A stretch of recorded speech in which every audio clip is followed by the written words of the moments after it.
Welcome, dear listener, to another quiet wander through the pages of history. Tonight, we'll be exploring a forgotten chapter of ancient life, one that still echoes softly through time.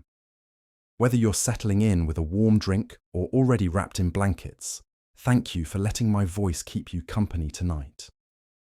Before we begin, I'd love to know, where are you listening from, and what time of day is it for you? Are you hearing this as the sun rises? Or are you, like me, surrounded by the hush of nighttime? If the idea of gentle stories from long ago helps ease your mind, I'd be so grateful if you'd subscribe. There are many more journeys waiting for us just beyond the veil of sleep. So in this video, I'm going to reveal the untold story of how bread became the most dangerous weapon in revolutionary France, sparking riots that would topple kings and reshape an entire nation. This isn't just about food shortages. We're talking about ordinary mothers, bakers, and workers who became the driving force behind one of history's most violent revolutions, all because they couldn't feed their families. What I'm going to do is walk you through the explosive chain of events that turned simple bread queues into battlegrounds, and show you how these forgotten heroes and villains fought, schemed, and died over something as basic as grain. But first, let me drop you into the heart of Paris on a cold October morning in 1789, where everything was about to change forever. Picture this. Marie-Jeanne Trumeau stands in line at 4 a.m, clutching her last few coins, waiting for bread that may never come. She's been here since before dawn, just like yesterday, and the day before that. Her children haven't had a proper meal in 3 days. Around her, hundreds of other Parisians huddle together, their faces gaunt with hunger, their patience wearing dangerously thin. The baker's shop won't open for another 2 hours, but already the crowd is growing restless. Someone shouts that the aristocrats are hoarding grain while the poor starve. Another voice rises above the murmur, claiming the king's men are selling French wheat to foreign countries for profit. Marie-Jeanne doesn't know if any of it's true, but she knows one thing for certain. Her stomach is eating itself, and her children are crying for food she cannot provide. This scene played out across Paris every single day, but on this particular morning, something snapped. When the baker finally opened his doors, he announced that he had no bread to sell. The crowd that had waited in the freezing cold for hours erupted into something far more dangerous than disappointment. They had reached their breaking point. But here's what makes this story absolutely fascinating. Bread riots weren't just random explosions of anger. They followed patterns, had leaders, and operated with a twisted kind of logic that would ultimately bring down the most powerful monarchy in Europe. These weren't mindless mobs. These were calculated acts of survival that grew into a revolutionary movement. Let me paint you a picture of just how desperate things had become. In 1788, the average Parisian worker spent about 50% of their income on bread alone.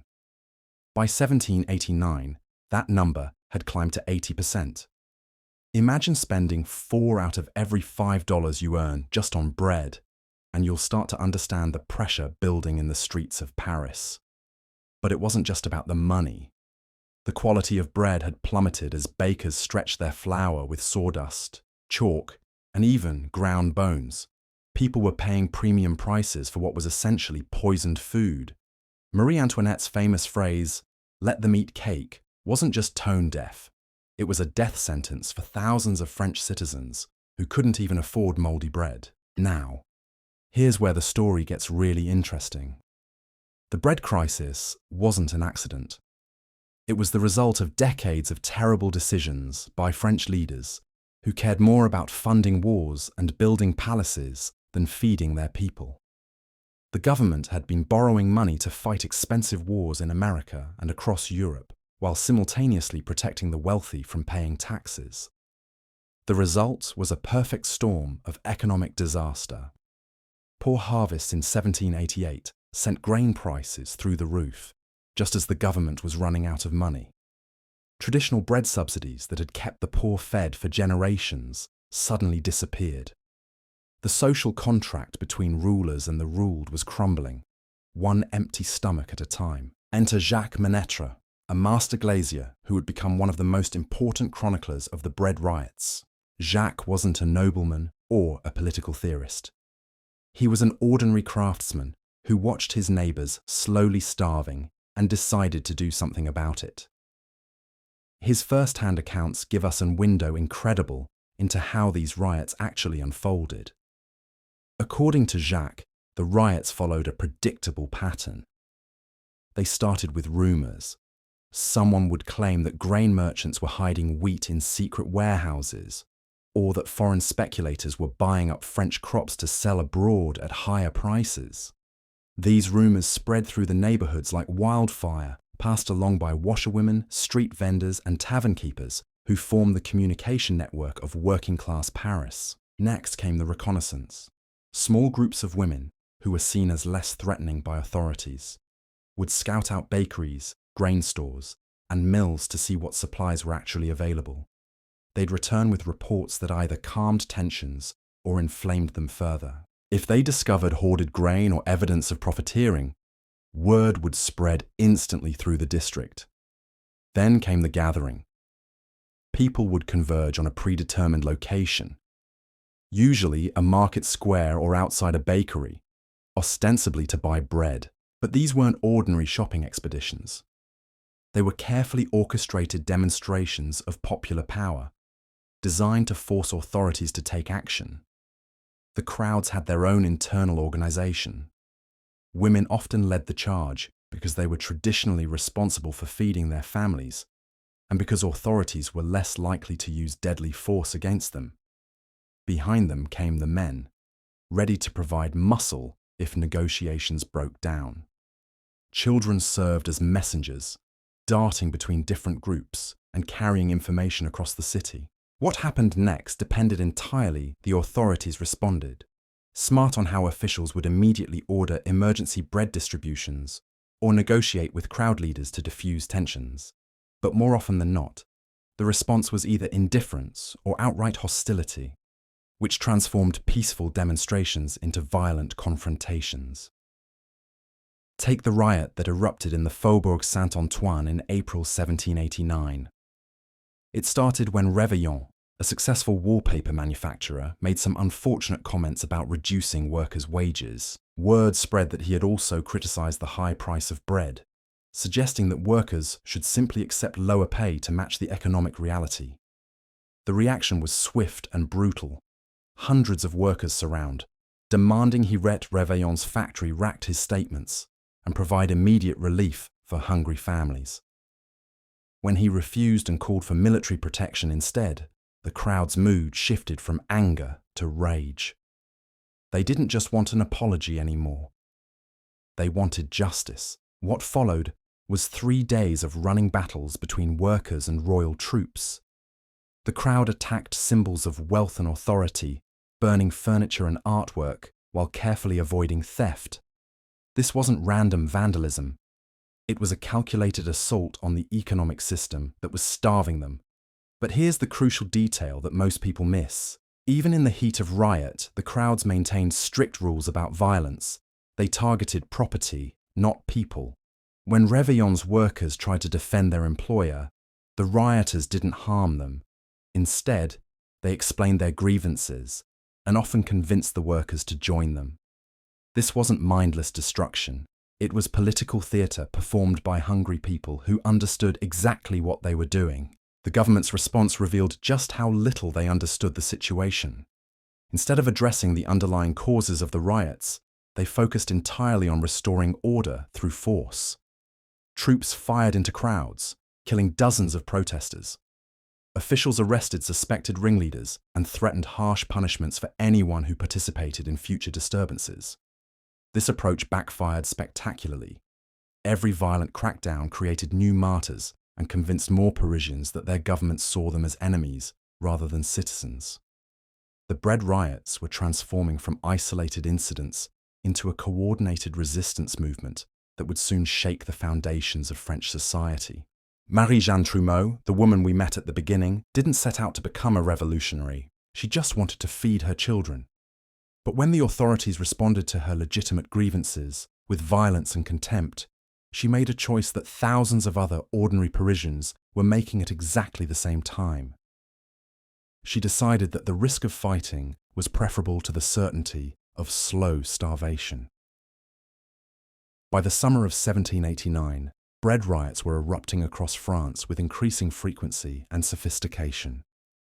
The protesters had learned from each confrontation, developing tactics and clearer demands. They were no longer just asking better for bread.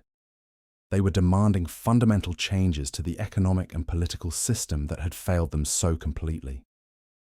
The stage was set for something far more dramatic than isolated food riots. The hunger that drove people into the streets was about to collide with revolutionary ideas about liberty, equality, and popular sovereignty. The bread crisis was becoming a constitutional crisis, and the consequences would be felt far beyond the bakeries and markets of Paris. The transformation from isolated bread riots to organized revolutionary action didn't happen overnight, but when it did, the speed was absolutely breathtaking. By August 1789, the protesters had developed something that terrified the aristocracy more than any army: coordination. Picture this scene unfolding across Paris on a sweltering morning in late August. Marguerite Lacombe, a silk worker from the Faubourg Saint-Marcel, receives a coded message from her neighbour about grain shipments being diverted from the city markets. Within hours, that same message has reached Catherine Everard in Belleville, Louise Chabry in the Marais, and dozens of other women across the capital. These weren't accidental connections. The bread riots had created an underground network of communication that operated faster and more efficiently than any official government system. Washerwomen carried news between districts as they moved from house to house. Market vendors passed along information with their daily gossip. Tavern keepers served up rumours alongside their wine. What had started as desperate individual actions was evolving into something that resembled military intelligence. But here's where the story takes a fascinating turn. The women leading these networks weren't just sharing information about bread shortages anymore. They were discussing politics, debating the rights of citizens, and questioning the very foundations of royal authority. Marguerite Lacombe, our silk worker, couldn't read or write, but she could recite passages from revolutionary pamphlets that had been read aloud in her neighbourhood. She understood concepts like popular sovereignty and natural rights better than many educated nobles. The authorities completely failed to grasp what was happening right under their noses. They saw unruly mobs demanding bread, but they missed the political revolution brewing in those same crowds. These women weren't just hungry, they were furious about systematic injustice, and they were getting organised. Take what happened on September 15th, when word spread that a grain convoy destined for Paris had been mysteriously redirected to Versailles. Within 6 hours, crowds had gathered at 8 different locations across the city, each group perfectly coordinated with the others. They didn't just demand explanations, they demanded access to the account books that would prove whether grain was being diverted for profit. This wasn't random anger anymore. This was forensic accounting performed by illiterate women who had learned to follow the paper trail of corruption through sheer necessity. They wanted documentation, evidence, and answers. When officials refused to provide transparency, the crowds responded with escalating pressure that bordered on siege warfare. The September grain convoy incident revealed something crucial about how these riots actually worked. The crowds had developed their own intelligence-gathering capabilities that rivaled anything the government possessed. They knew which merchants were hoarding supplies, which officials were taking bribes, and which routes were being used to smuggle grain out of the city. More importantly, they had learned to target the weak points in the supply chain with surgical precision. Instead of attacking heavily guarded bakeries, they focused on vulnerable grain warehouses. Instead of confronting armed soldiers, they surrounded the homes of grain merchants at dawn when security was lightest. These weren't desperate mobs anymore. They were tactical operations planned and executed by people who had studied their enemies' weaknesses. But the real genius of the bread riot network lay in its ability to create public pressure through shame and exposure. when Louise Chabry discovered that a prominent merchant was selling French grain to foreign buyers while Parisians starved, she didn't just organize a protest, she organized a public trial. On October 2nd, hundreds of people gathered in the Place de Grève to hear evidence against grain speculator Antoine Bouchotte. Witnesses testified about his business practices, his political connections, and his role in the bread crisis. The crowd served as both jury and judge, delivering a verdict that was far more damaging than any official court could have imposed. They didn't execute Bouchotte or even physically harm him. Instead, they destroyed his reputation so completely that no honest merchant would do business with him. They forced him to publicly account for every grain transaction he had made over the previous year. They made him personally distribute bread to hungry families, while the entire neighborhood watched. It was political theater designed to send a message to every other grain merchant in Paris. You are being watched, and you will be held accountable. This public trial system spread across Paris like wildfire. Neighborhoods began holding their own tribunals for bakers who sold substandard bread, landlords who charged excessive rent, and employers who cut wages during the crisis. The crowds weren't just demanding immediate relief anymore. They were creating alternative systems of justice that bypassed corrupt official courts entirely. The psychological impact on the ruling class was devastating. Nobles who had never questioned their right to rule suddenly found themselves afraid to appear in public. Merchants who had grown rich through exploitation discovered that their wealth couldn't protect them from popular judgment. Government officials realized that their authority meant nothing if the people refused to recognize it. By mid-October, the bread riots had evolved into something that historians would later recognize as the birth of revolutionary democracy. The crowds weren't just protesting anymore, they were governing. They were making collective decisions about resource distribution, enforcing community standards of behavior, and creating new forms of political participation that had never existed before. Enter Olympe de Gouges, a playwright and political activist who recognized the revolutionary potential of what was happening in the streets.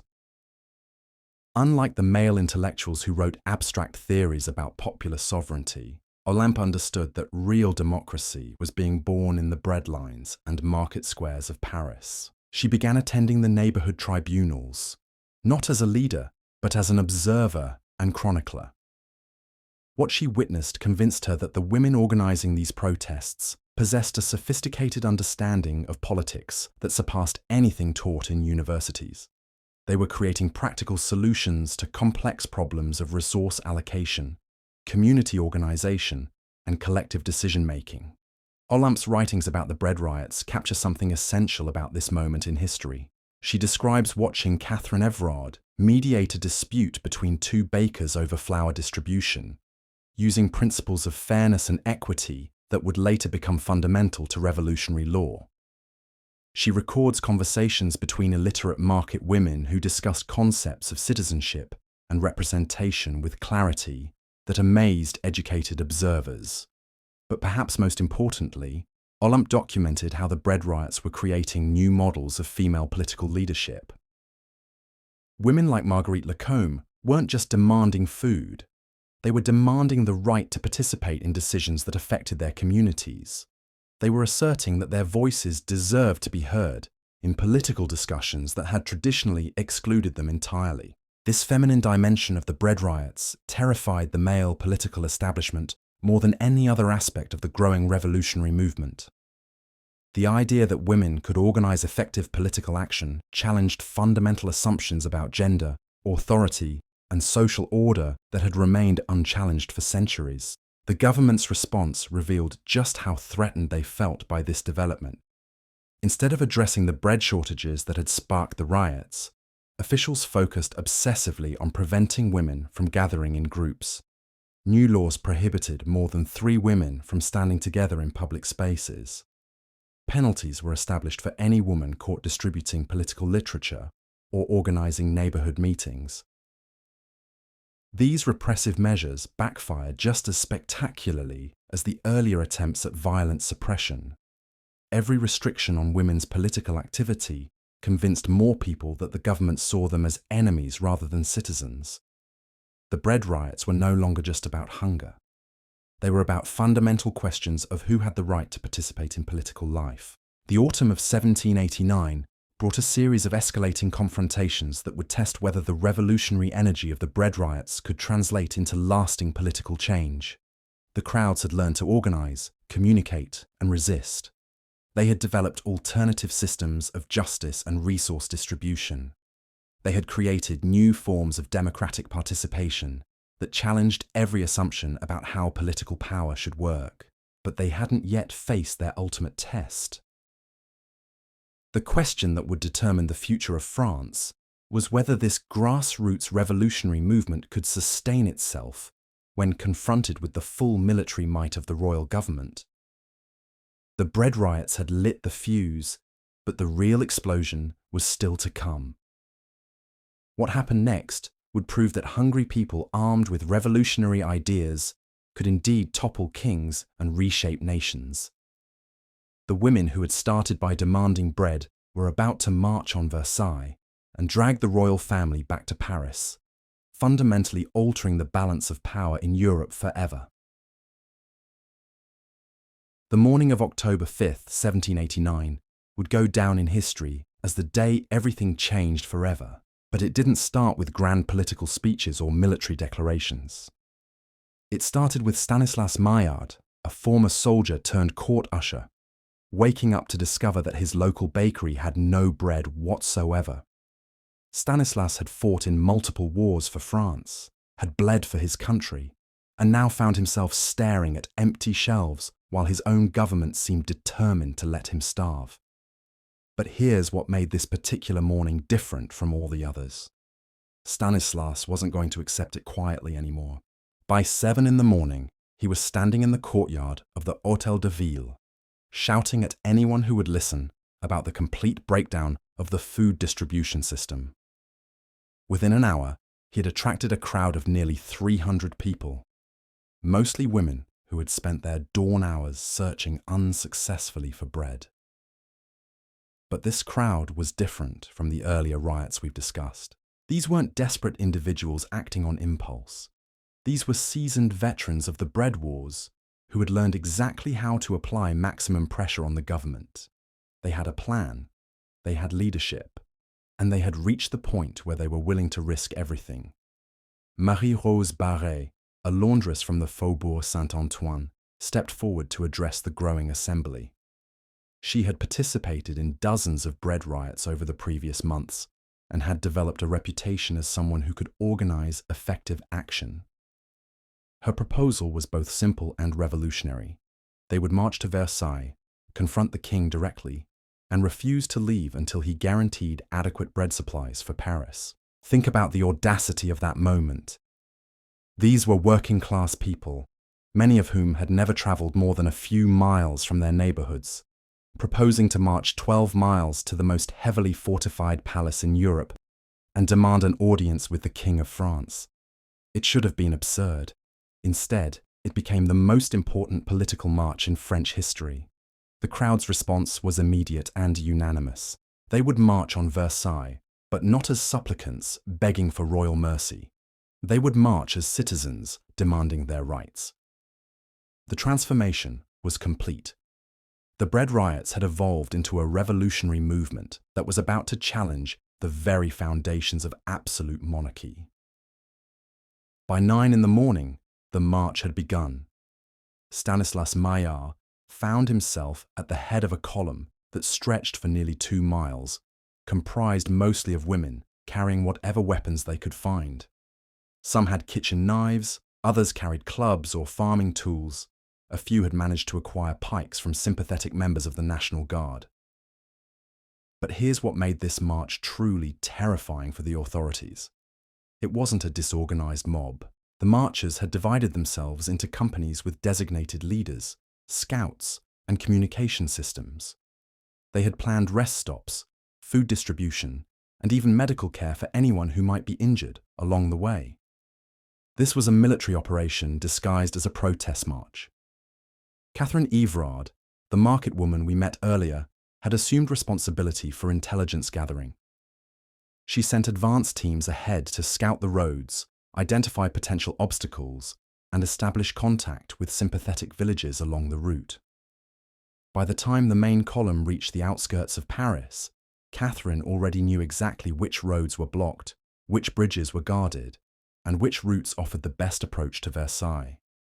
The psychological impact of the march was immediate and profound. As word spread that thousands of Parisians were walking to Versailles, panic erupted in royal circles. The king's advisors had dealt with bread riots before, but they had never faced a coordinated march of this magnitude. They were watching their worst nightmare unfold in real time. The common people were no longer accepting their assigned place in society. Meanwhile, the marchers were discovering something remarkable about their own power. Villages along the route didn't just tolerate their passage, they actively supported it. Local residents brought food and water for the marchers, provided information about road conditions, and in many cases, joined the march themselves. By early afternoon, what had started as a Parisian protest had become a regional uprising. The bread crisis wasn't limited to the capital. Rural communities were facing the same shortages, the same profiteering, and the same governmental indifference. The March on Versailles was giving voice to frustrations that had been building across the entire region. Louise Chabry, our silk worker from the Marais, found herself in conversation with a farmer's wife from Sèvres who described grain shipments being diverted from local markets to feed foreign armies. A baker from Meudon explained how government officials had forced him to sell his flour at below-cost prices to military contractors, while prohibiting him from raising bread prices for civilians. These conversations revealed the systematic nature of the crisis. It wasn't just bad luck or poor harvests causing the bread shortages. It was deliberate policy decisions that prioritized military spending and foreign commitments over feeding the French people. The marchers weren't just demanding bread anymore. They were demanding a complete restructuring of government priorities. As the column approached Versailles in the late afternoon, the royal guards found themselves facing an impossible situation. Their orders were to protect the palace from any threats. But how do you define a threat when it consists of thousands of hungry mothers carrying their children alongside their makeshift weapons? The scene that unfolded in the palace courtyard was unlike anything in French history. Marie-Rose Barré, the laundress who had helped organize the march, found herself face to face with palace officials who had never spoken to a working-class woman in their entire lives. She demanded immediate guarantees of bread supplies for Paris, the removal of corrupt officials from the grain distribution system, and direct royal intervention to stop speculation in food markets. But here's where the story takes an even more dramatic turn. The palace officials, trained in the elaborate etiquette of court life, had no idea how to respond to direct demands from people they considered their social inferiors. They offered vague promises, bureaucratic delays, and polite deflections that might have satisfied traditional petitioners, but enraged the battle-tested veterans of the bread riots. Stanislas Maillard, drawing on his military experience, recognized the tactical situation immediately. The palace guards were outnumbered, surrounded, and operating under rules of engagement that prevented them from using deadly force against women and children. The marchers held all the advantages, but only if they maintained discipline and avoided giving the authorities an excuse for violent suppression. What followed was a masterclass in popular pressure tactics. The marchers didn't storm the palace or threaten violence. Instead, they simply refused to leave. They established camps in the courtyards, organized cooking fires, and began what amounted to a siege of the royal residence. They weren't going anywhere until their demands were met. The psychological pressure on the royal family was enormous. King Louis XVI found himself trapped in his own palace by subjects he had barely acknowledged existed. These weren't noble rebels or foreign enemies he could understand and fight. These were hungry people whose very presence challenged every assumption about royal authority and social hierarchy. But the marchers had learned something crucial from their months of bread riots.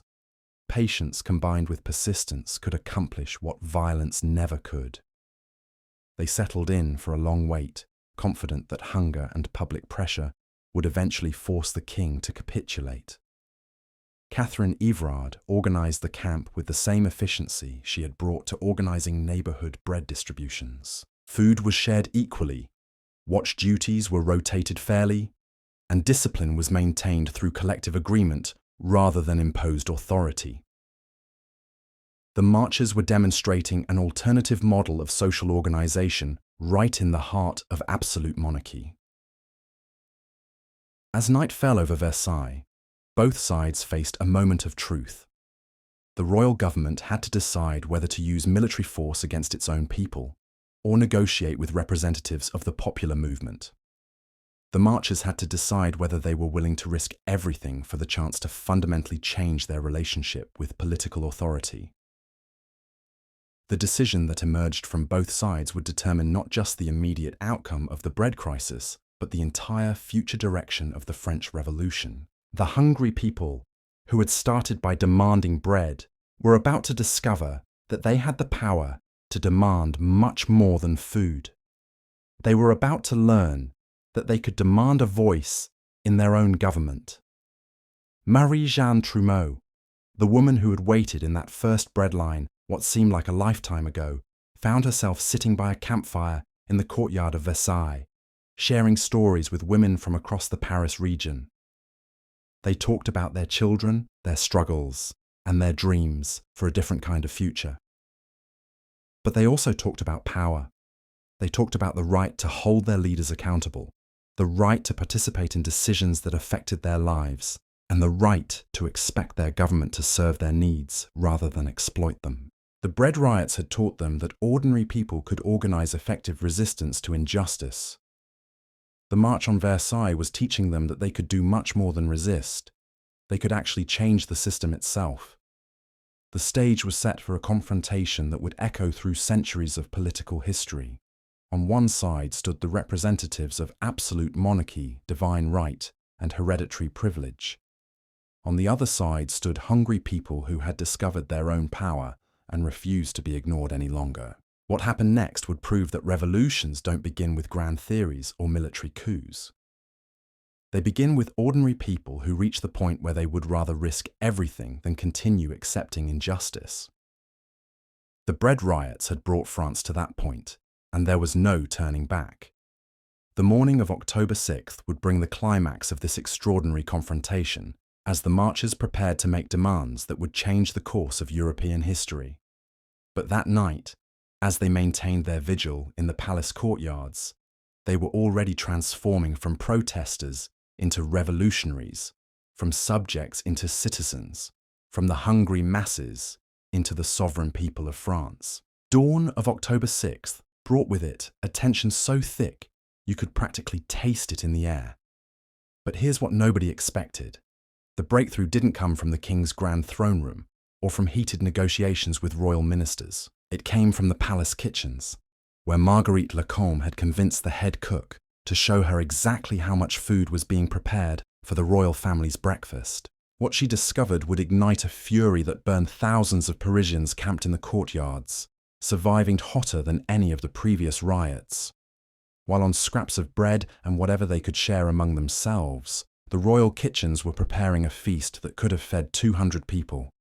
Roasted meats, fresh pastries, exotic fruits imported from across Europe, and enough white bread to supply it to just document what she saw. She organized a tour an entire neighborhood for a week. Marguerite didn't. Within an hour, a steady stream of marchers was filing through the palace kitchens, witnessing firsthand the grotesque disparity between royal excess and popular starvation. These weren't abstract political concepts anymore. This was visible, tangible proof, a turn that reveals the true genius of these revolutionary, that their suffering was completely unnecessary. But here's where the story takes women. Instead of destroying the food in a rage of righteous anger, they did something far more calculated and devastating. They carefully documented every single item, estimated its cost, and began calculating how many Parisian families could have been fed with the resources being wasted on royal luxury. Marie-Rose Barré, our laundress turned revolutionary leader, stood in front of a table laden with enough pastries to feed her entire neighborhood and felt something shift inside her chest. This wasn't just about bread anymore.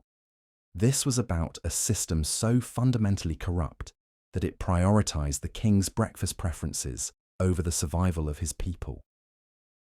She gathered the women around her and proposed something that would have been unthinkable just 24 hours earlier. They wouldn't just demand bread distributions or temporary relief measures. They would demand that the king abandon Versailles entirely and move to Paris, where he would be forced to witness the consequences of his policies every single day. The audacity of this demand cannot be overstated. These working-class women were proposing to relocate the monarchy, to physically drag the source of political power away from its isolated palace and plant it in the middle of the revolutionary ferment brewing in the capital. They weren't just asking for food. They were demanding a complete restructuring of the relationship between rulers and ruled. When palace officials heard this demand, their response revealed just how completely they misunderstood what they were dealing with. They offered counter-proposals about increased bread subsidies, emergency grain purchases, and temporary price controls. They thought they were negotiating with desperate people who would accept any concession that addressed their immediate hunger.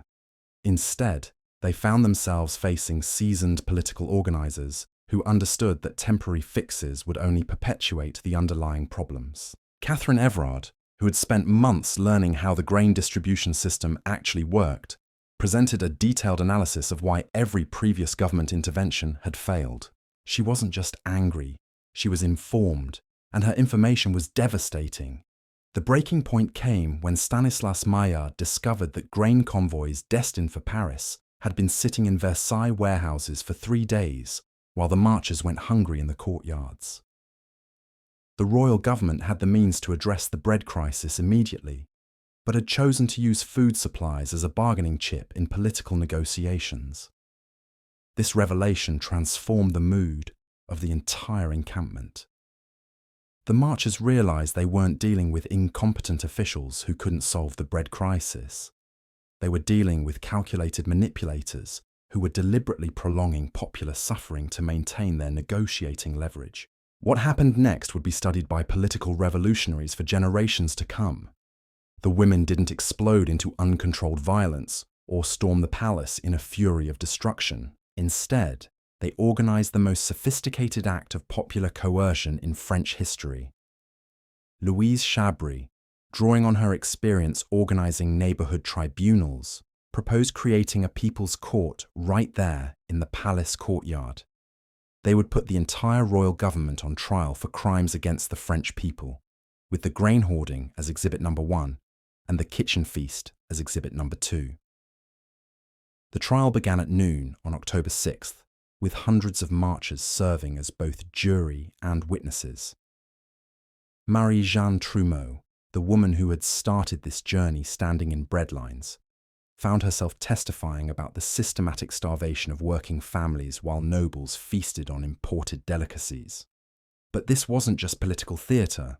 The People's Court was conducting a real investigation, gathering evidence, and building a case that would justify the revolutionary demands they were making. They called witnesses from the palace staff who testified about the waste and excess they witnessed daily. They presented calculations showing how royal food budgets could feed thousands of hungry Parisians. The psychological impact on the royal family was absolutely crushing. King Louis XVI found himself listening to detailed testimony about the suffering of subjects he had never bothered to consider. Queen Marie Antoinette was forced to hear precise calculations about how her clothing budget could purchase bread for entire districts of Paris. Here's what made this moment truly revolutionary. The marchers weren't asking for royal mercy or appealing to royal charity. They were asserting their right to hold their rulers accountable for the consequences of their decisions. They were transforming from subjects who begged for relief into citizens who demanded justice. The verdict of the People's Court was unanimous. The royal government was guilty of crimes against the French people, and would be required to relocate to Paris immediately, where they could be properly supervised by the citizens they claimed to serve. When palace officials protested that such a demand was unprecedented and potentially treasonous, Catherine Everard delivered a response that echoed across Europe. "Treason is when rulers abandon their people. We are bringing our rulers home." The royal guards found themselves in an impossible position. Their duty was to protect the royal family, but from whom? These weren't foreign invaders or armed rebels. These were French citizens exercising what they claimed were their natural rights. How do you protect a king from his own people without admitting that the king and the people are fundamentally at odds? As afternoon turned to evening, the standoff reached its climax. The marchers had made their demands crystal clear and demonstrated that they possessed both the organization and the determination to enforce them. The royal government had to choose between accepting a fundamental transformation in the nature of French monarchy or resorting to military violence against their own people. But here's where the bread riots revealed their ultimate power.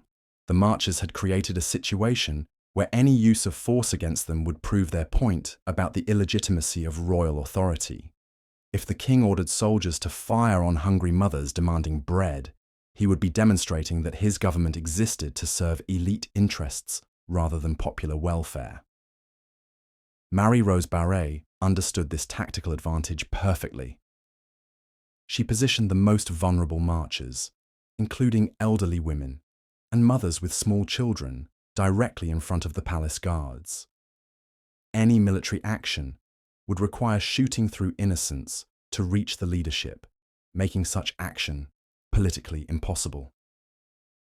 The genius of this strategy lay in its moral clarity.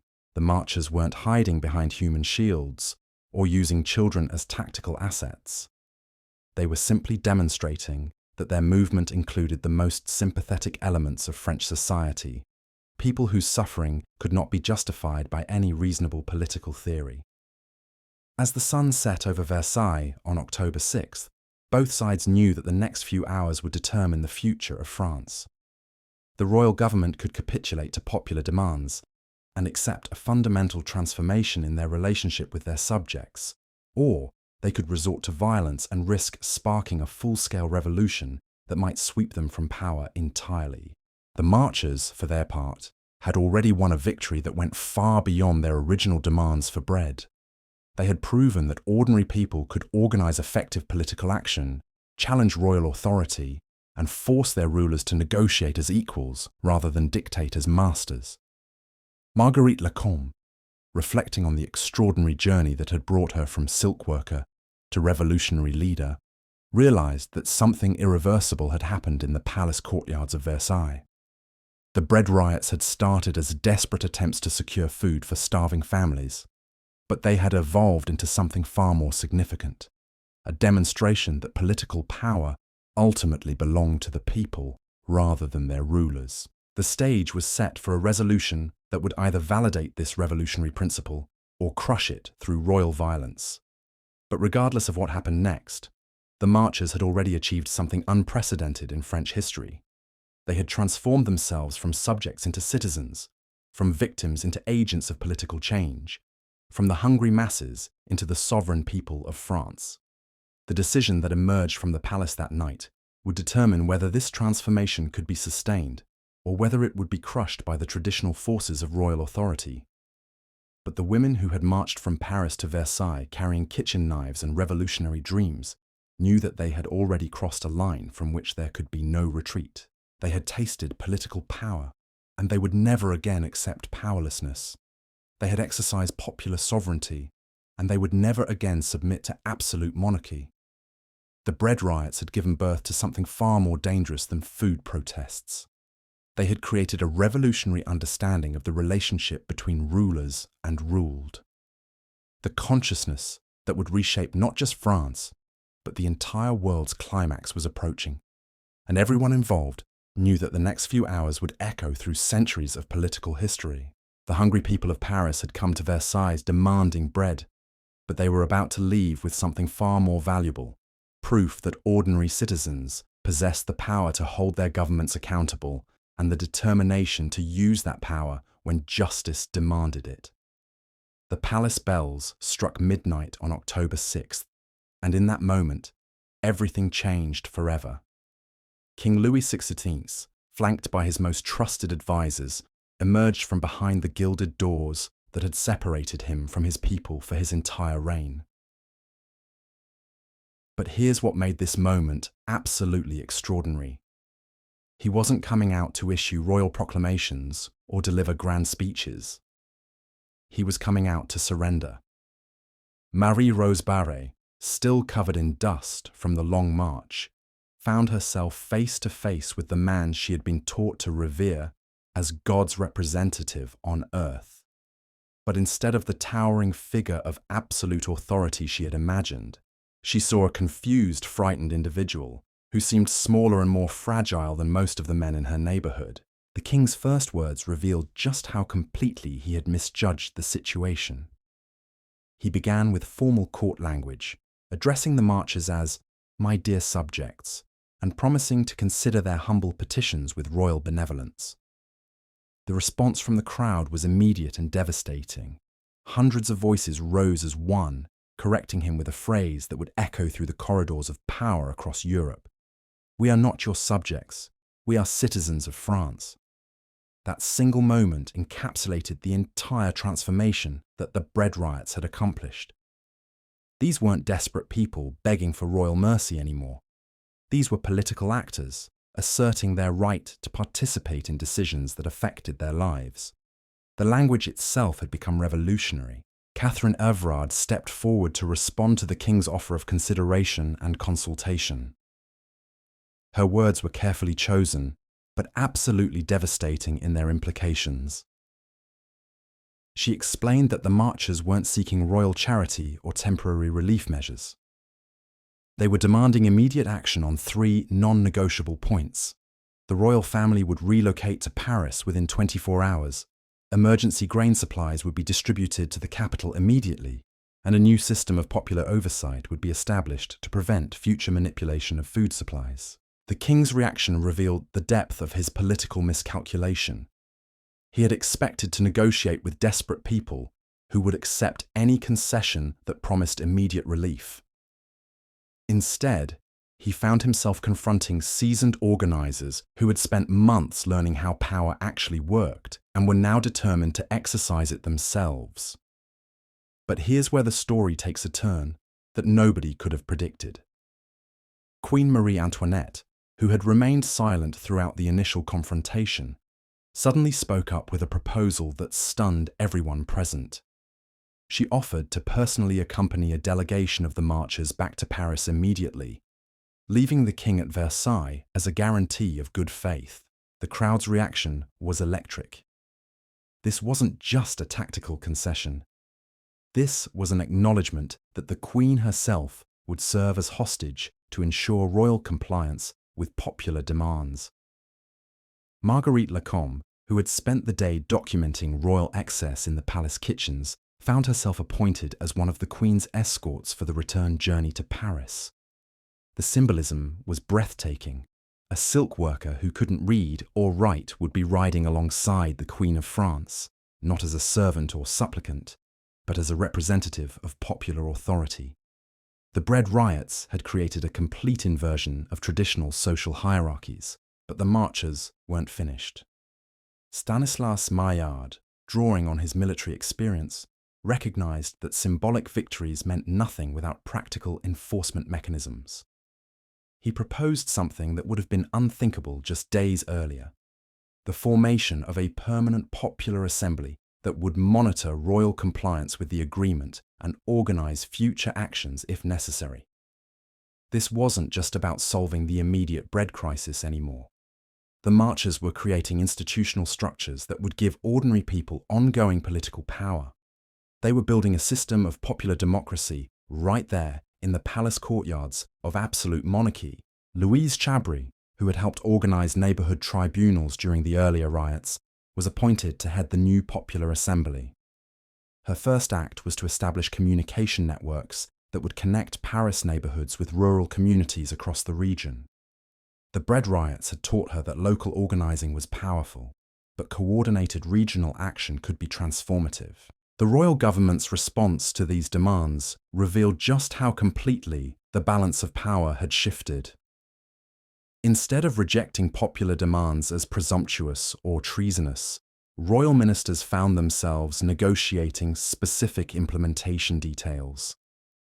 They were discussing logistics, timelines, and accountability measures with people they had never acknowledged as political actors before. Marie-Jeanne Trumeau, who had started this journey waiting in bread lines before dawn, found herself appointed to oversee the emergency grain distribution that would begin immediately. Her lived experience with food shortages had made her an expert on the practical challenges of feeding a hungry population, and now that expertise was being recognized as valuable political knowledge. The transformation was complete. The women who had been dismissed as desperate mobs were now being treated as legitimate political representatives. The men who had been ignored as irrelevant subjects were now being consulted as essential participants in governance. The bread riots had accomplished something that centuries of political philosophy had only theorized about. They had created actual popular democracy. But here's what made this moment truly revolutionary. The agreement that emerged from Versailles wasn't just about immediate concessions. It established precedents that would fundamentally alter the relationship between rulers and ruled throughout France. The principle that ordinary people could hold their government accountable had been established through direct action, and that principle would prove impossible to contain. As dawn broke over Versailles on October 7th, the most extraordinary procession in French history began to form. The royal family, accompanied by their new popular escorts, prepared for the journey back to Paris. But this wasn't a triumphant royal progress or a ceremonial parade. This was a forced relocation of political power from an isolated palace to the revolutionary streets of the capital. Catherine Everard, who had helped coordinate the original march, now found herself responsible for organizing the return journey. The logistics were staggering. Thousands of marchers needed to be fed, transported, and housed during the trip back to Paris. The royal family required protection from both their supporters and their enemies. The grain supplies that had been liberated from the palace warehouses needed to be distributed fairly among the participants, but the marchers had learned organizational skills during their months of bread riots that made them uniquely qualified for this challenge. They had developed systems for collective decision-making, resource sharing, and conflict resolution that worked more efficiently than most official government bureaucracies. Marie-Rose Barré found herself walking alongside the royal carriage, engaged in conversation with Queen Marie Antoinette about the practical challenges of feeding a large population during economic crisis. The Queen, who had been isolated from popular concerns for her entire adult life, was receiving an intensive education in the realities of working-class survival. The psychological impact of this journey cannot be overstated. Every mile they travelled brought the royal family closer to the revolutionary ferment that was transforming Paris. Every village they passed through demonstrated the regional scope of the popular movement that had emerged from the bread riots. The monarchy was being physically relocated into the heart. Marguerite Lacombe, riding of the revolution it had inadvertently created, in a cart filled with liberated grain supplies, reflected on the extraordinary chain of events that had brought her from silk worker to revolutionary escort. 6 months earlier, she had been an anonymous member of the working poor, struggling to feed her family and accepting her powerlessness as a natural condition. Now she was helping to relocate the monarchy and establish new forms of popular government. The crowds that gathered along the route of the royal procession revealed the true extent of the transformation that was sweeping across France. These weren't just curious spectators watching a historical spectacle. These were potential participants in the revolutionary movement that was being born before their eyes. In village after village, local residents brought food for the marchers, shared information about regional conditions, and asked for guidance about organizing their own popular assemblies. The bread riots had started in Paris, but they were inspiring similar movements across the entire country. Louise Chabry, who had been appointed to head the new Popular Assembly, spent the journey establishing contact networks with rural communities that could support coordinated political action. She was building the infrastructure for a revolutionary movement that could sustain itself beyond the immediate crisis that had sparked it. By the time the procession reached the outskirts of Paris, it had grown to include thousands of people from across the region. What had started as a march demanding bread had become a mass migration of political power from the traditional centres of authority to the revolutionary streets of the capital. The reception that awaited them in Paris demonstrated just how completely the political landscape had been transformed. Instead of the isolated protests and neighbourhood riots that had characterised earlier phases of the bread crisis, the marchers found themselves welcomed by a coordinated citywide celebration that had been organised by the popular networks they had helped create. Stanislas Maillard, who had started the march as a frustrated court usher, found himself recognised as one of the key architects of the most successful popular political action in French history. His combination of military experience and revolutionary commitment had helped transform desperate food riots into a coordinated challenge to royal authority. The arrival at the Tuileries Palace in Paris marked the beginning of a new phase in the relationship between the French monarchy and the French people.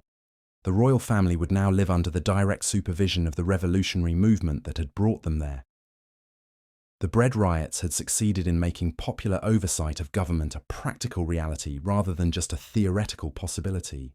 Marie-Jeanne Trumeau, who had waited in so many bread lines during the long months of crisis, now found herself with direct access to the officials responsible for food distribution policy. Her expertise in the practical challenges of urban food supply had made her an essential advisor in the new system of popular government that was emerging. But perhaps most importantly, the successful conclusion of the March on Versailles had demonstrated to ordinary people throughout France that they possessed the power to force fundamental changes in their government. The bread riots had started with individual acts of desperation, but they had evolved into collective exercises in popular sovereignty. The women who had led this transformation understood that their victory was just the beginning of a much larger struggle. Catherine Evrard, reflecting on the journey from neighbourhood organiser to national political leader, recognised that the precedents established at Versailles would need to be defended and extended through continued popular action. The bread riots had taught them that hunger could be a powerful motivator for political action, but the March on Versailles had taught them something even more important. Organised people could exercise real political power and force their rulers to accept fundamental changes in the distribution of authority. As the royal family settled into their new residence under popular supervision, the marchers began the work of consolidating their victory and planning for the challenges that lay ahead. They had succeeded in relocating political power from Versailles to Paris, but now they needed to ensure that this power would be used to serve popular interests rather than elite privileges. The bread riots, that had started with desperate individuals seeking food for their families, had evolved into a revolutionary movement that was reshaping the fundamental nature of political authority in France. The hungry people who had once begged for royal mercy were now exercising popular sovereignty and holding their rulers accountable for the consequences of their decisions. The stage was set for the next phase of the revolutionary transformation that would ultimately spread far beyond France and challenge traditional systems of authority throughout Europe and beyond. But that night, as the marchers celebrated their extraordinary victory, they knew that they had already accomplished something unprecedented in human history. They had proven that ordinary people, armed with nothing more than just demands and effective organisation, could force fundamental changes in the relationship between rulers and ruled. The bread riots had given birth to popular democracy, and that democracy was about to reshape the world. The success at Versailles sent shockwaves throughout France that reverberated far beyond anyone's expectations. But here's what nobody anticipated. The real explosion wasn't going to happen in the grand political halls or royal chambers. It was brewing in the cramped workshops and market stalls where ordinary people were learning that they had tasted something more intoxicating than wine or bread. They had tasted power. Within days of the royal family's forced relocation to Paris, copycat actions erupted in cities across France, with a coordination that stunned government officials. Lyon, Marseille, Bordeaux, Rouen. Everywhere you looked, working people were organising their own marches on local government buildings, demanding not just food, but fundamental changes in how their communities were governed. Take what happened in Lyon on October 15th. Claude Javogue, a weaver who had barely scraped together enough coins for a single meal each day, found himself leading over 2,000 textile workers in a march on the city's grain warehouses. But Claude wasn't just copying what he had heard about Paris. He was improving on it. Claude had spent weeks studying reports from the Versailles March, analysing what had worked and what could be done better. He understood that the Parisians had succeeded because they had combined moral authority with tactical sophistication. So when Lyon's grain merchants tried to dismiss his demands, Claude was ready with something that would become the signature move of the provincial bread riots: public accounting. He didn't just demand access to the grain warehouses. He demanded that the merchants open their account books and justify every transaction they had made over the previous 6 months. Claude couldn't read the complex financial records himself, but he had recruited Marie-Catherine Perrin, a tavern keeper's daughter who had learned arithmetic helping her father manage his business, to serve as the crowd's forensic accountant. What Marie-Catherine discovered in those ledgers would fuel riots across southeastern France for months to come. The grain merchants hadn't just been profiteering during the crisis, they had been systematically manipulating supply chains to create artificial shortages that drove up prices. They were manufacturing famine for profit while people starved in the streets. But here's where Claude's strategy proved brilliant. Instead of destroying the evidence in a rage of righteous fury, he organised public readings of the account books in Lyon's main square. For 3 straight days, Marie-Catherine read aloud the details of every suspicious transaction, while crowds of increasingly angry workers listened to mathematical proof of their exploitation. The psychological impact was devastating. These weren't abstract accusations or political theories anymore. These were precise calculations showing exactly how much money had been stolen from working families through manipulated food prices. The crowd could see their own suffering quantified in the merchants' profit margins. Word of Lyon's public accounting spread faster than any official government communication system.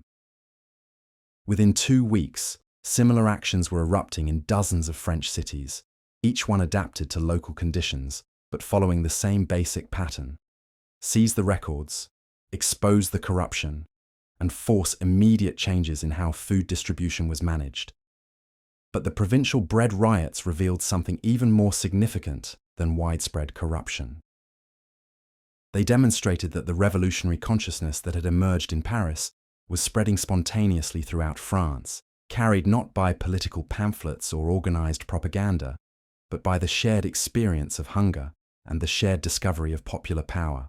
Enter Jean-Baptiste Carrier, a lawyer from Nantes, who would become one of the most important chroniclers of how the bread riots evolved in the provinces. Jean-Baptiste wasn't a radical revolutionary when the crisis began. He was a moderate professional who believed in gradual reform through legal channels. But what he witnessed in the streets of Nantes changed his understanding of politics forever. On November 3rd, Jean-Baptiste was walking to his office when he encountered a crowd of several hundred people surrounding the city's main bakery. At first glance, it looked like the familiar scene of desperate people waiting for bread that might never come. But as he moved closer, he realized he was witnessing something entirely different. The crowd wasn't waiting passively for the baker to open his doors. They were conducting their own investigation into his business practices.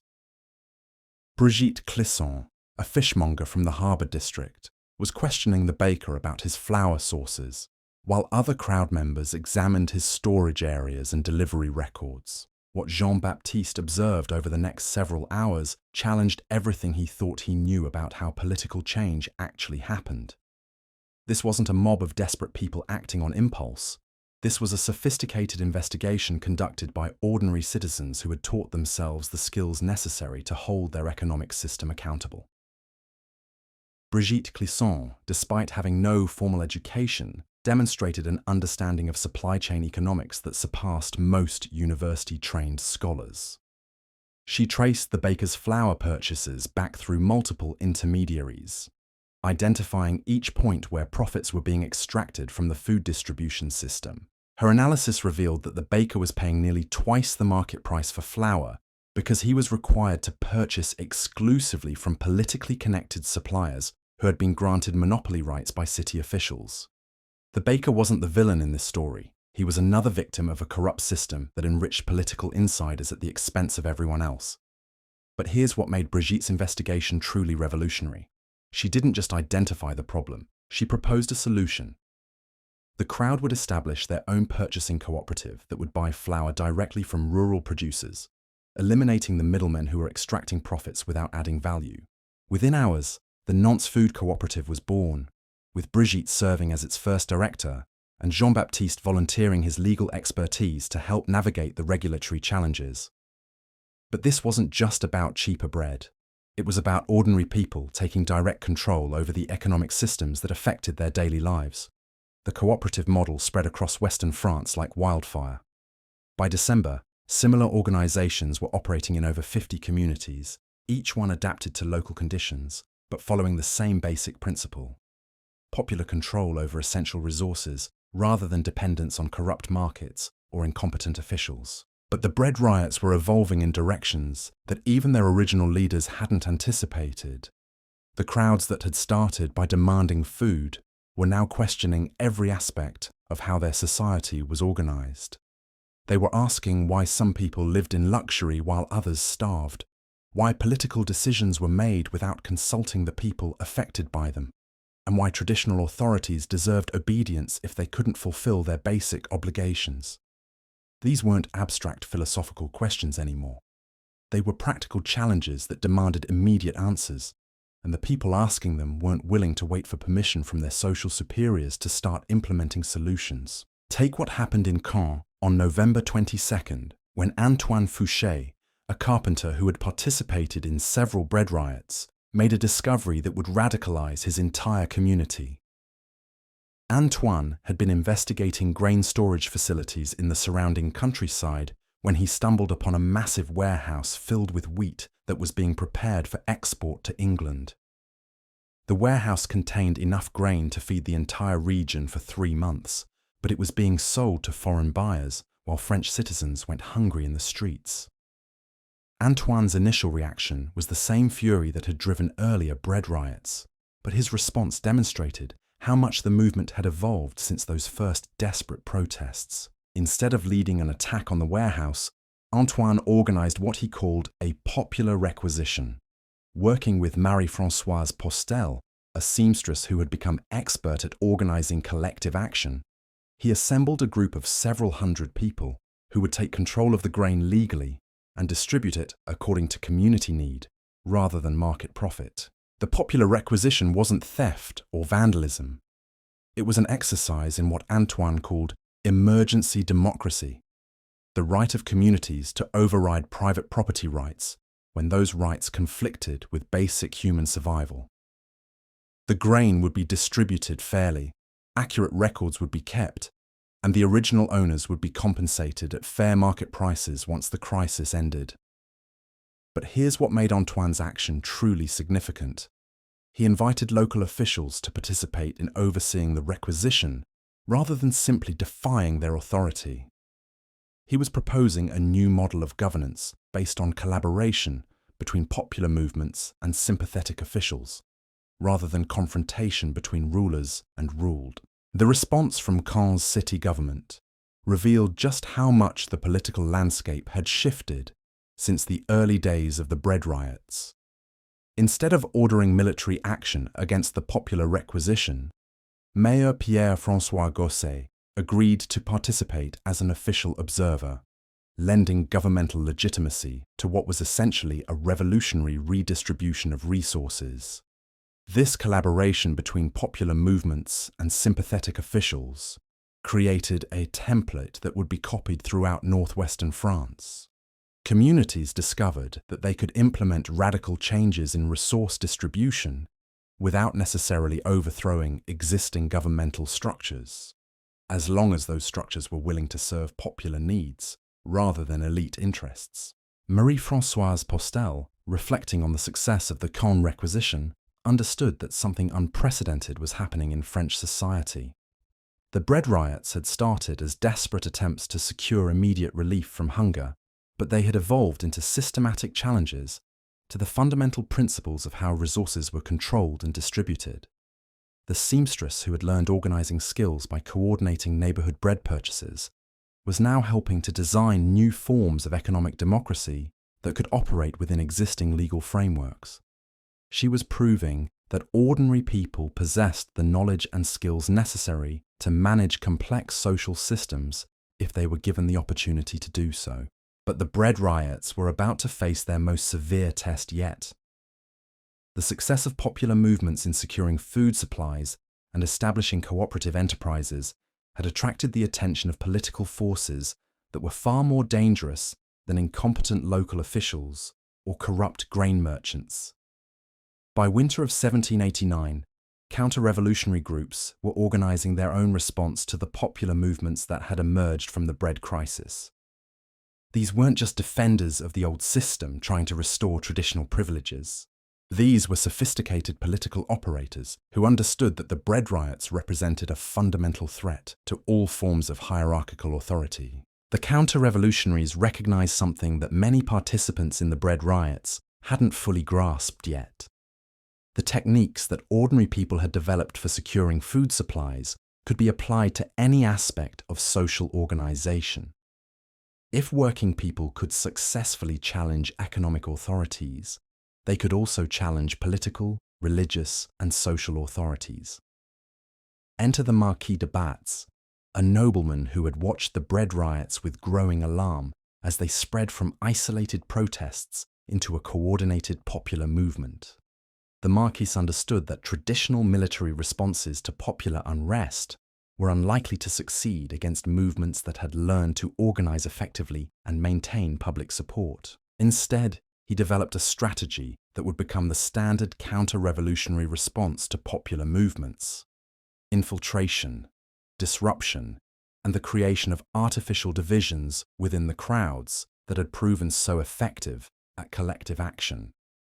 The Marquis began by recruiting agents who could blend into bread riot crowds and subtly redirect their energy away from systematic challenges to authority and toward more limited demands that could be satisfied without fundamental changes to existing power structures. These agents would encourage crowds to focus on immediate relief rather than long-term solutions, individual grievances rather than collective action, and local problems rather than systemic issues. But the veterans of the bread riots had learned to recognize and counter these tactics through months of experience with hostile officials and deceptive merchants. Brigitte Clisson, our fishmonger turned cooperative organizer, had developed what she called crowd reading, the ability to identify individuals who were trying to manipulate popular movements for ulterior purposes. Brigitte's techniques were surprisingly sophisticated. She would watch for people who asked questions designed to gather intelligence rather than contribute to collective problem solving. She would notice individuals who tried to escalate tensions when crowds were successfully negotiating solutions. She would identify speakers who used emotional appeals to distract from practical discussions about organizational strategy. When Brigitte detected potential infiltrators, she didn't confront them directly or create dramatic scenes that might disrupt crowd unity. Instead, she would quietly organize counterintelligence operations that isolated suspicious individuals and neutralized their influence without creating internal conflicts that might weaken the movement. These defensive capabilities demonstrated just how much the bread riots had evolved from their origins as spontaneous protests. The crowds that had once acted on impulse and emotion were now capable of sophisticated strategic thinking that could anticipate and counter organized opposition. But the most significant development in the bread riots wasn't their growing tactical sophistication. It was their expanding political vision. The people who had started by demanding bread were now articulating comprehensive alternatives to the entire system of social organization that had created the crisis in the first place. Claude Javogue, our weaver from Lyon, had spent months thinking about the implications of what he had witnessed during the public accounting sessions. The corruption he had exposed in the grain trade was just one example of a much larger pattern of exploitation that permeated every aspect of French society. Claude began organizing what he called popular assemblies, regular meetings where working people could discuss not just immediate problems like food shortages, but fundamental questions about how their communities should be organized. These assemblies attracted participants from across the social spectrum, including sympathetic professionals, reform-minded officials, and even some nobles who had been radicalized by witnessing the suffering caused by the existing system. The discussions that emerged from these popular assemblies were remarkable for their sophistication and practicality. Participants weren't just criticizing existing institutions. They were designing detailed alternatives that could address the root causes of problems like food shortages, economic inequality, and political exclusion. Marie-Catherine Perrin, the tavern keeper's daughter who had become Lyon's expert in forensic accounting, presented analyses showing how cooperative enterprises could eliminate most of the profit extraction that made basic necessities unaffordable for working families. Her calculations demonstrated that communities could provide adequate food, housing, and clothing for all residents if resources were organized according to need, rather than market manipulation. But Marie-Catherine's most important contribution wasn't her technical expertise. It was her ability to explain complex economic concepts in language that ordinary people could understand and act upon. She was proving that the knowledge necessary to manage social systems effectively wasn't the exclusive property of educated elites. It could be developed and shared by anyone who was willing to study how existing systems actually worked. The popular assemblies that emerged from the bread riots were creating something that had never existed before in French history. Forums where ordinary people could participate as equals in discussions about fundamental political and economic questions. These weren't just protest meetings or complaint sessions. They were laboratories for developing practical alternatives to systems that had failed to serve popular needs. But here's what made these assemblies truly revolutionary. They weren't waiting for permission from existing authorities to implement their solutions. The same people who had learned to organize effective collective action during the bread riots were now using those skills to create alternative institutions that could operate alongside or even replace traditional governmental structures. Antoine Fouché, our carpenter from Caen, had been elected as coordinator for a network of popular assemblies that stretched across Normandy. His role wasn't to exercise authority over the assemblies, but to facilitate communication and coordination between them. He was helping to create a new form of democratic organization that was based on collaboration rather than hierarchy.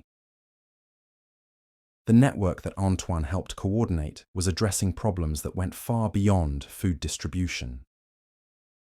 Popular assemblies were discussing education, healthcare, infrastructure development, and conflict resolution. They were designing comprehensive alternatives to existing governmental systems based on principles of popular participation, resource sharing, and collective decision-making. What emerged from these discussions would influence political movements for generations to come. The bread riots had given birth to practical experiments in democracy that were more sophisticated and inclusive than anything that existed in the formal political system. Working people were proving that they possessed the knowledge and skills necessary to govern themselves effectively. But they were also discovering that self-governance required constant vigilance and ongoing organization. The success of their food cooperatives and popular assemblies had created new challenges that demanded even more sophisticated responses. They were learning that revolution wasn't a single dramatic event. but an ongoing process of building alternative institutions while defending them against counter-revolutionary opposition. The winter of 1789 would test whether the popular movements that had emerged from the bread riots could sustain themselves through the inevitable backlash from forces that benefited from the existing system. The hungry people who had started by demanding bread were about to discover whether they possessed the organizational strength necessary to defend the democratic alternatives they had created. Marie-Françoise Postel, reflecting on the extraordinary transformation she had witnessed and helped create, understood that the bread riots had unleashed forces that could never be completely contained. The ordinary people who had learned to exercise collective power would never again accept powerlessness as their natural condition. The consciousness that had emerged from the struggle for bread was spreading throughout French society, carried by networks of communication and organization that operated more effectively than any official governmental system. The revolution that had begun in the bread lines was about to enter a new phase that would challenge not just the French monarchy, but the entire European system of hierarchical authority. The stage was set for confrontations that would determine whether the democratic experiments born from the bread riots could survive and spread, or whether they would be crushed by the combined forces of traditional authority and counter-revolutionary organization. But regardless of what happened next, the people who had participated in this transformation knew that they had already achieved something unprecedented in human history. They had proven that ordinary citizens, armed with nothing more than just demands and effective organization, could create alternative systems of social organization that served popular needs better than traditional institutions. The bread riots had given birth to practical democracy, and that democracy was about to face its ultimate test in the crucible of revolutionary upheaval that would reshape the modern world. The snow that fell on Paris in January 1790 brought with it a silence that unnerved even the most hardened veterans of the bread riots. But this wasn't the peaceful quiet of winter settling over the city. This was the tense stillness that comes before an explosion, when opposing forces gather their strength for a final, decisive confrontation. Marie-Françoise Postel stood at her workshop window, watching the empty streets that just months earlier had been filled with marching crowds and revolutionary energy. The popular assemblies were still meeting, the food cooperatives were still operating, but something fundamental had shifted in the atmosphere of the capital. The counter-revolutionary forces that had been organizing in the shadows were finally ready to make their move. But here's what nobody expected. The attack on the popular movements wouldn't come from royal armies or foreign invaders. It would come from within the revolutionary movement itself, as competing visions of what the revolution should accomplish began tearing apart the unity that had made the bread riots so effective. Enter Maximilien Robespierre, a lawyer from Arras, who had been watching the bread riots with intense fascination since their earliest days. Robespierre understood better than almost anyone else that the popular movements emerging from the food crisis represented the most authentic expression of revolutionary will in France. But he also believed that these movements needed proper leadership and clear ideological direction to achieve lasting success. Robespierre's analysis of the bread riots was both brilliant and deeply troubling. He recognized that ordinary people had developed remarkable organizational capabilities through their struggles over food distribution, but he worried that their focus on immediate practical problems prevented them from understanding the broader political implications of their actions. In speech after speech delivered to the National Assembly, Robespierre argued that the bread riots had proven the revolutionary potential of the common people, but that this potential could only be realized through the guidance of educated leaders who understood the theoretical principles underlying popular democracy. This paternalistic approach to popular movements would have devastating consequences that nobody could foresee at the time. Robespierre, his insistence on providing them with proper leadership, would genuinely believed he was serving the interests of the people who had participated in the bread riots, but ultimately destroy the autonomous democratic institutions they had created for themselves. The first sign of trouble came when Claude Javoux received a visit from two representatives of the Jacobin Club, the political organization that Robespierre had helped establish to coordinate revolutionary activity across France, were conducting important work, but that this work would be more effective if it. The visitors politely explained that the popular assemblies operating in Lyon were coordinated with similar efforts in other cities, through proper revolutionary had evolved since those first angry confrontations with grain merchants. He explained channels. Claude's response revealed just how much his political understanding that the popular assemblies had already established their own coordination networks, that assemblies didn't need guidance from educated leaders because they had developed their own expertise through direct experience with the problems they were trying to solve. But the Jacobin representatives operated more efficiently than any centralized organization could manage. They weren't really interested in Claude's explanations. They had come to deliver an ultimatum disguised as friendly advice. The popular assemblies could continue operating as long as they accepted supervision from officially recognized revolutionary authorities. Any assemblies that refused such supervision would be classified as potentially counter-popular movements that had given birth to the revolutionary and dealt with accordingly. The threat was subtle but unmistakable. The same face suppression as enemies of the people. The democratic institutions that had emerged from the bread riots were being transformed into instruments of a Catherine Perrin, who had become one, were now being told to submit to the authority of self-appointed revolutionary leaders or different kind of political control. Marie of Lyon's most respected voices on economic policy understood immediately what was happening. The techniques that ordinary people had developed for holding corrupt movements accountable to revolutionary orthodoxy. The bread riots had taught people merchants accountable were now being applied to hold populate, that questioning the wrong authorities made them traitors to the revolution. The response to question authority, but now they were being told consciousness that the bread riots had created, instead of submitting to, from the popular assemblies revealed the depth of democratic and how it could be redirected toward its developing their own analysis of what had gone wrong with the revolution Jacobin supervision, or rejecting revolutionary politics entirely. The assemblies began travelled from Nantes to Lyon to participate fishmonger turned cooperative organiser, original democratic goals. Brigitte Clisson, our authoritarianism within the revolutionary leadership. Her insights in discussions about how popular movements should respond to the growing understanding, the political dynamics that were threatening democratic institutions. From months of organising food, cooperatives proved essential too. Brigitte argued that the same patterns of behaviour that characterised corrupt grain merchants were now appearing among revolutionary leaders. Both groups claimed to serve popular interests while actually serving their own desire for power and control.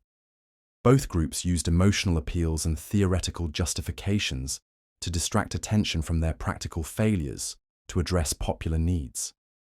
Most importantly, both groups insisted that ordinary people were incapable of managing their own affairs and needed guidance from their social superiors, whether those superiors claimed authority through noble birth or revolutionary credentials. But here's where Brigitte's analysis became truly revolutionary. She proposed that the popular movements should continue developing their own democratic institutions while actively resisting attempts to subordinate them to any form of hierarchical authority, whether that authority called itself royalist or revolutionary. This position required extraordinary political courage.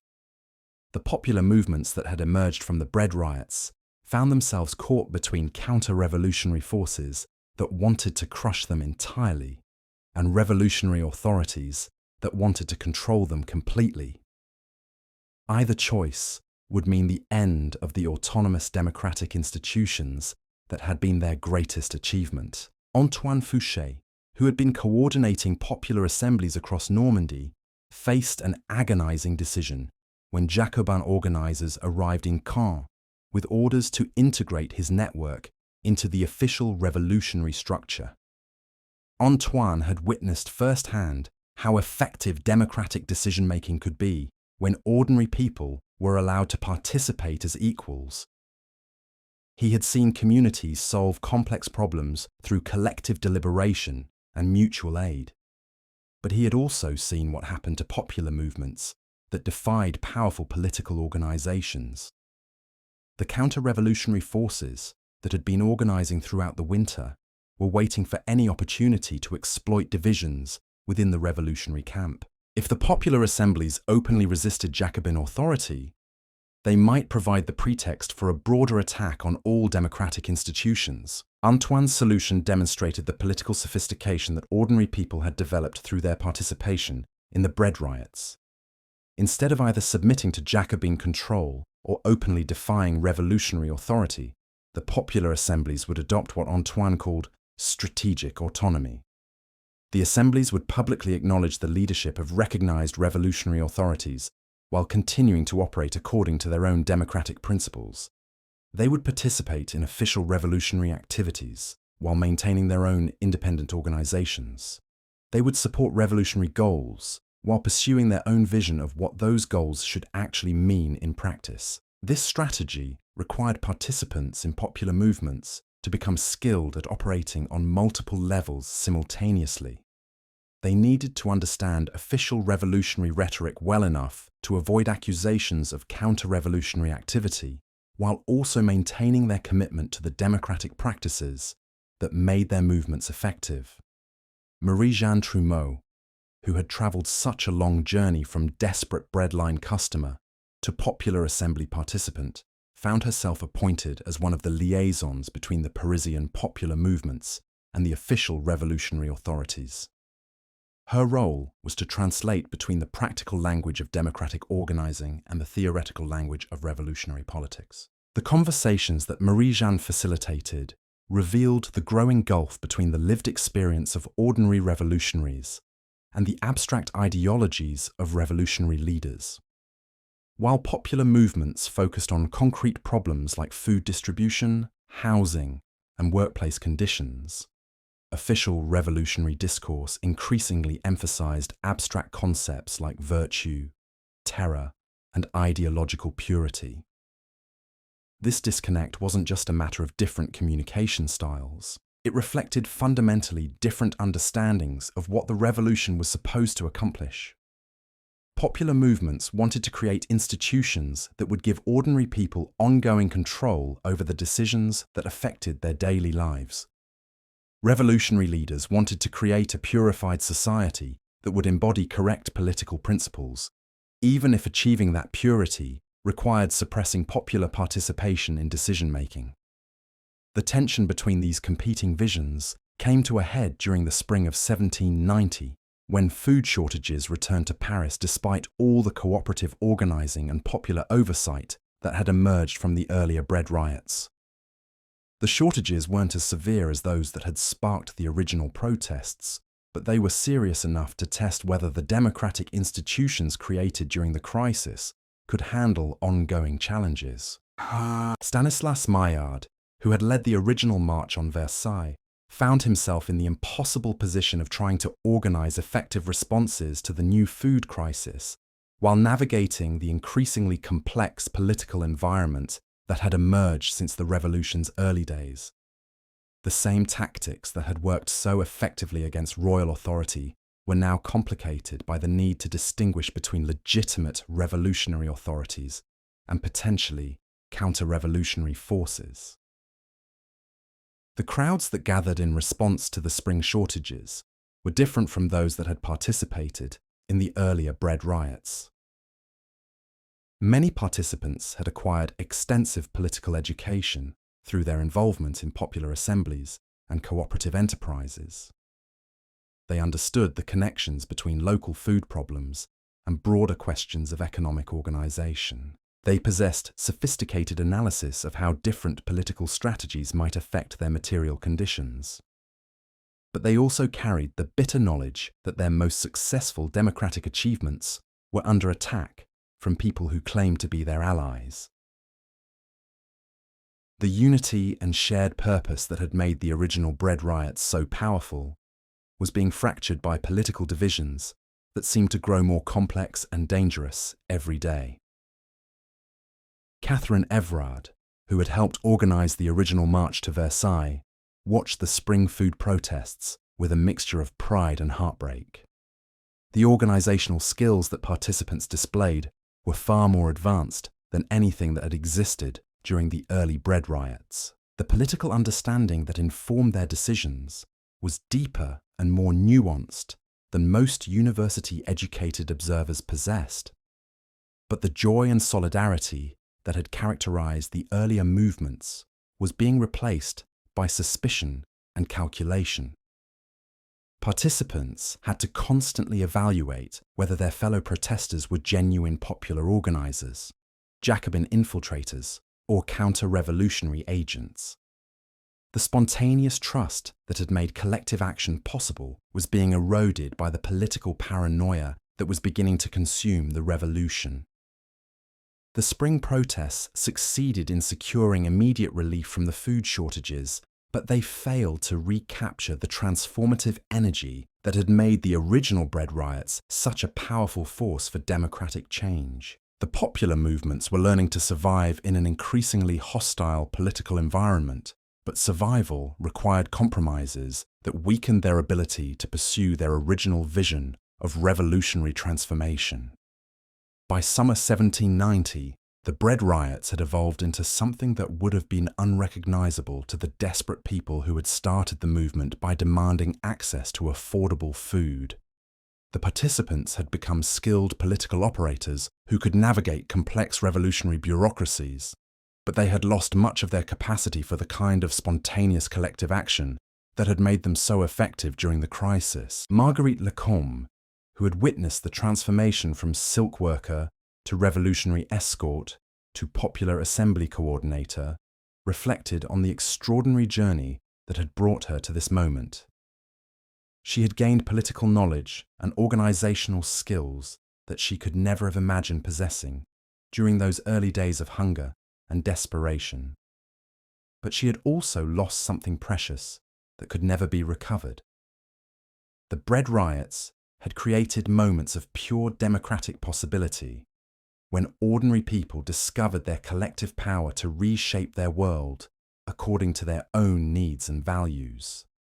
Those moments had been brief and fragile, but they had demonstrated possibilities for human social organization that transcended anything that had existed before or since. The popular movements that survived the political conflicts of 1790 would continue to influence French politics for decades to come, but they would never again achieve the kind of authentic democratic participation that had characterized their origins in the bread riots.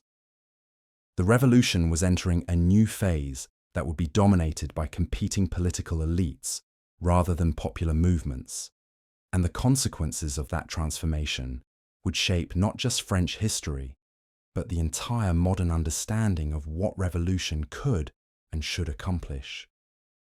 Louise Chabry, who had been appointed to coordinate popular assemblies across the Paris region, understood that the democratic experiments born from the bread riots were entering a period of hibernation rather than extinction. The political conditions that had allowed ordinary people to exercise direct control over their communities were disappearing.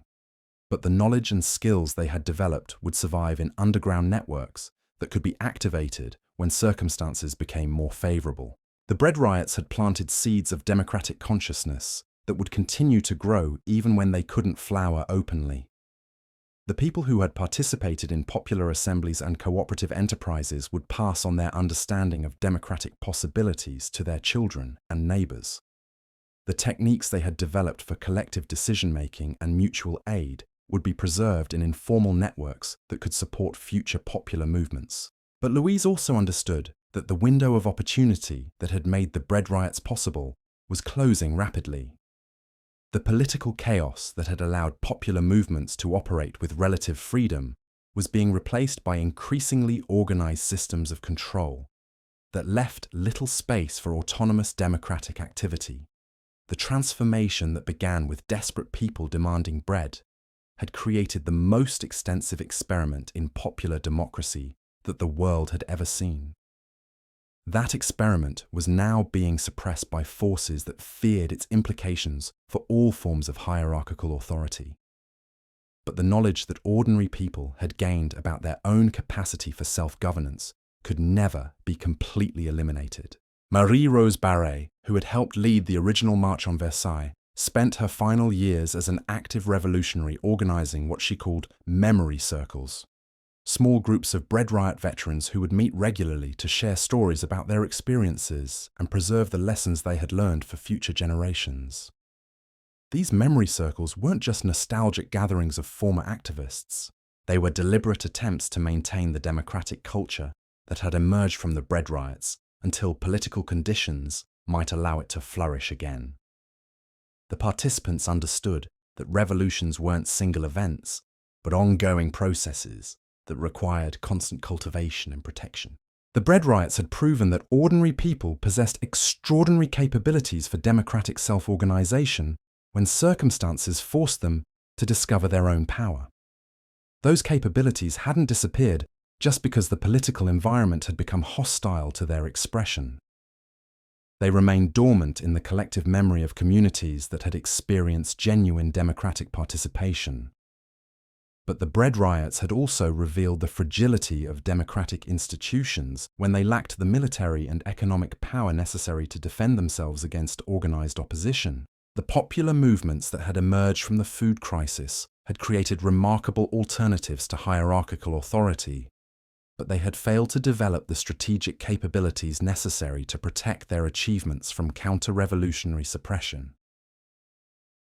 The lessons of the Bread Riots would influence popular movements throughout the 19th and 20th centuries, but those movements would face the same fundamental challenge that had ultimately defeated the democratic experiments of 1789, 1790, how to create and maintain autonomous popular institutions in a world dominated by competing forms of hierarchical power. The hungry people who had started by demanding bread had discovered that they wanted something far more nourishing than food. They had wanted democracy, dignity, and the right to participate as equals in shaping their own communities. For a brief moment, they had achieved those goals and demonstrated possibilities for human social organization that transcended every previous form of political authority. That moment had passed, but its memory would continue to inspire people who refused to accept powerlessness as their natural condition. The Bread Riots had proven that another world was possible, and that proof would survive even when the world itself seemed determined to prevent its realization. The revolution that began in the breadlines of Paris would continue in different forms and different places, carried forward by people who remembered that ordinary citizens possessed the wisdom and strength necessary to govern themselves if they were willing to organize collectively and act on their shared values. But that continuation would require new strategies, new forms of organization, and new understandings of how democratic movements could survive and thrive in hostile political environments. The Bread Riots had provided the inspiration and the initial lessons, but future movements would need to develop their own solutions to the challenges that had ultimately overwhelmed the popular democracy of revolutionary France. The legacy of those memory circles would prove more powerful than anyone could have imagined. Fast forward to March 1793, and you'll find Françoise Hébert standing in the same streets where Marie-Rose Barré had once organized her revolutionary marches. But Françoise wasn't there to reminisce about past glories. She was there because the bread crisis had returned with a vengeance. And this time, the stakes were literally life and death. Picture this scene. Françoise clutches a piece of paper that serves as her bread ration card, but the bakeries have been empty for 3 days straight. Around her, a crowd of nearly 800 people has gathered, but these aren't the hopeful revolutionaries of 1789. These are hardened survivors who have watched their revolution devour its own children while they slowly starved in the shadows. The political landscape had transformed beyond recognition.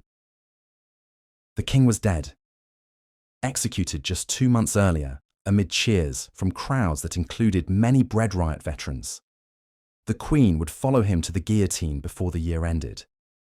But here's the twisted irony that nobody had anticipated. The revolutionary government that had emerged from the popular movements was now treating food protesters as enemies of the state. onto Jacques Hébert, Françoise's husband, and a radical journalist who had initially supported the popular movements that grew from the bread riots. Jacques understood better than most how the revolutionary energy had been redirected from democratic participation toward ideological purification. He watched in horror as former allies turned against each other with the same fury they had once directed against royal authority. But Jacques also recognized something that terrified him: the techniques that ordinary people had developed for holding corrupt officials accountable were now being applied to revolutionary leaders with devastating effectiveness. The crowds gathering around empty bakeries weren't just demanding bread anymore. They were conducting public trials of revolutionary authorities who had promised to solve the food crisis, but had only made it worse. Françoise had learned these techniques during the memory circles that Marie-Rose Barré had organized before her own arrest and execution the previous autumn. She knew how to trace supply chains, how to identify profiteering, and how to organize collective action that could force officials to provide documentation of their decisions. But now she was applying these skills against people who claimed revolutionary legitimacy. The crowd that surrounded the empty bakery on March 15th had evolved far beyond anything the original bread riots had produced. These weren't desperate individuals acting on impulse. These were seasoned political operators who understood exactly how power worked and were determined to exercise it regardless of the consequences.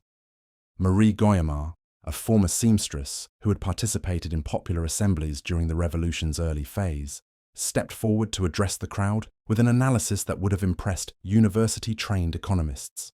She explained how the revolutionary government's price controls had created black markets that made food even less accessible to working families than it had been under the monarchy. But Marie's analysis went deeper than economic policy.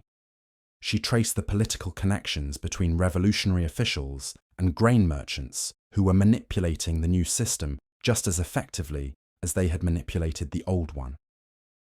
The revolution had changed the rhetoric and the personnel, but the fundamental patterns of exploitation remained exactly the same.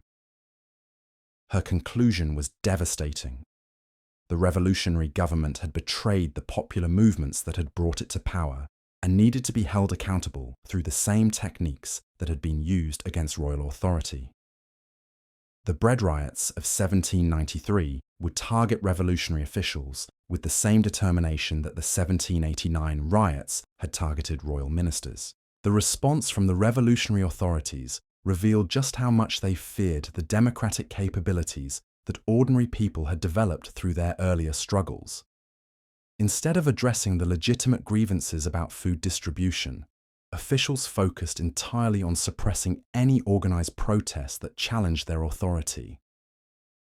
Enter Jean-Paul Marat, the radical journalist whose newspaper had initially championed the popular movements emerging from the bread riots. Marat had watched with growing alarm as those movements developed autonomous democratic institutions that operated outside official revolutionary channels. He understood that genuine popular democracy posed as much of a threat to revolutionary leadership as it did to royal authority. In article after article, Marat began arguing that food protesters were being manipulated by counter-revolutionary forces who wanted to destabilize the revolutionary government. He claimed that the techniques people were using to investigate official corruption were actually foreign-inspired plots to undermine French independence. This rhetorical strategy was brilliant and terrifying in equal measure. Marat was using the democratic consciousness that had emerged from the bread riots to justify suppressing the democratic institutions that had created that consciousness. He was convincing people to surrender their hard-won political capabilities in the name of protecting the revolution that those capabilities had made possible. But the veterans of the earlier bread riots weren't easily fooled by revolutionary rhetoric that contradicted their lived experience. Françoise Hébert had spent years learning to distinguish between genuine popular organizing and manipulative political theatre. She could recognize when officials were using emotional appeals to distract from practical failures. When Marat's followers tried to infiltrate the March bread protests with speeches about revolutionary virtue and foreign conspiracies, Françoise was ready with counter-tactics that had been developed during the earlier confrontations with grain merchants and royal officials. She organized what she called reality checks, systematic comparisons between official promises and actual outcomes that exposed the gap between revolutionary rhetoric and revolutionary performance. The reality checks revealed patterns that were disturbingly familiar to anyone who had participated in the original bread riots. Revolutionary officials made the same excuses that royal officials had made. They blamed external forces for problems that resulted from their own policy decisions. They promised future improvements while failing to address immediate needs. Most importantly, they insisted that popular criticism of their performance was inherently illegitimate because they represented the will of the people, even when actual people were telling them that their policies weren't working. This circular logic drove Françoise to a conclusion that would have been unthinkable during the early days of revolutionary enthusiasm.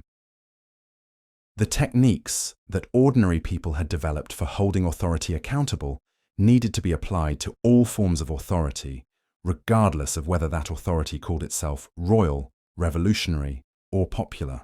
The March protests evolved into something that challenged the fundamental assumptions underlying the entire revolutionary project. Instead of demanding that revolutionary leaders implement better policies, the crowds began questioning whether any form of centralized political authority could effectively serve popular needs. Pierre Gaspard, a former baker who had participated in cooperative enterprises during the revolution's early phase, proposed something that shocked even veteran organizers: the creation of autonomous neighborhood councils that would manage food distribution independently of any government authority, whether royal or revolutionary. Pierre's proposal wasn't just about solving the immediate bread crisis. It was about creating permanent institutions that would give ordinary people ongoing control over the resources they needed for survival. These neighborhood councils would operate according to the democratic principles that had emerged from the original bread riots, but they would be designed to survive regardless of whatever political regime happened to control the formal government. The response to Pierre's proposal revealed the depth of democratic understanding that had developed within the popular movements, despite years of political suppression and manipulation. Participants didn't just endorse his idea. They began refining it with suggestions that demonstrated sophisticated thinking about the practical challenges of democratic self-governance. Anne-Joseph Théroigne, a former courtesan who had become one of the most effective organizers in the Faubourg Saint-Antoine, proposed that the neighborhood councils should be connected through horizontal networks rather than hierarchical structures. Each council would remain autonomous, but they would share information and coordinate activities through voluntary associations that couldn't be controlled by external authorities. This network structure would make the democratic institutions much more resilient than the centralized popular assemblies that had been so easily suppressed by revolutionary authorities. If one neighborhood council was attacked or infiltrated, the others could continue operating independently while providing support and maintaining the overall network. But here's what made Anne-Joseph's proposal truly revolutionary. She suggested that the neighborhood councils should operate in secret, using the same clandestine techniques that counter-revolutionary forces had developed to evade government suppression. The democratic institutions would survive by becoming invisible to hostile authorities, while remaining responsive to the communities they served. The irony was profound. The popular movements that had emerged from the bread riots were now adopting underground organizing methods to protect their democratic achievements from the revolutionary government that claimed to represent their interests. They were learning that genuine democracy might require operating outside all formal political systems, rather than trying to reform those systems from within. François-Henriot, a former clerk who had become expert at organizing clandestine networks during the political repressions of 1791 and 1792, volunteered to coordinate the establishment of secret neighborhood councils across Paris. His experience with underground organizing would prove essential to creating democratic institutions that could survive in an increasingly hostile political environment. François understood that the secret councils needed to be completely independent of any existing political organizations, including those that claimed revolutionary legitimacy. The democratic institutions would need to develop their own communication systems, their own resource networks, and their own security protocols that didn't rely on protection from sympathetic officials. The establishment of the secret neighborhood councils represented the final evolution of the consciousness that had emerged from the original bread riots. The hungry people who had started by demanding food from their rulers had learned to create autonomous institutions that could provide food independently of any ruling authority. But this evolution came at an enormous cost. The joy and public solidarity that had characterized the early bread riots was being replaced by secrecy and suspicion.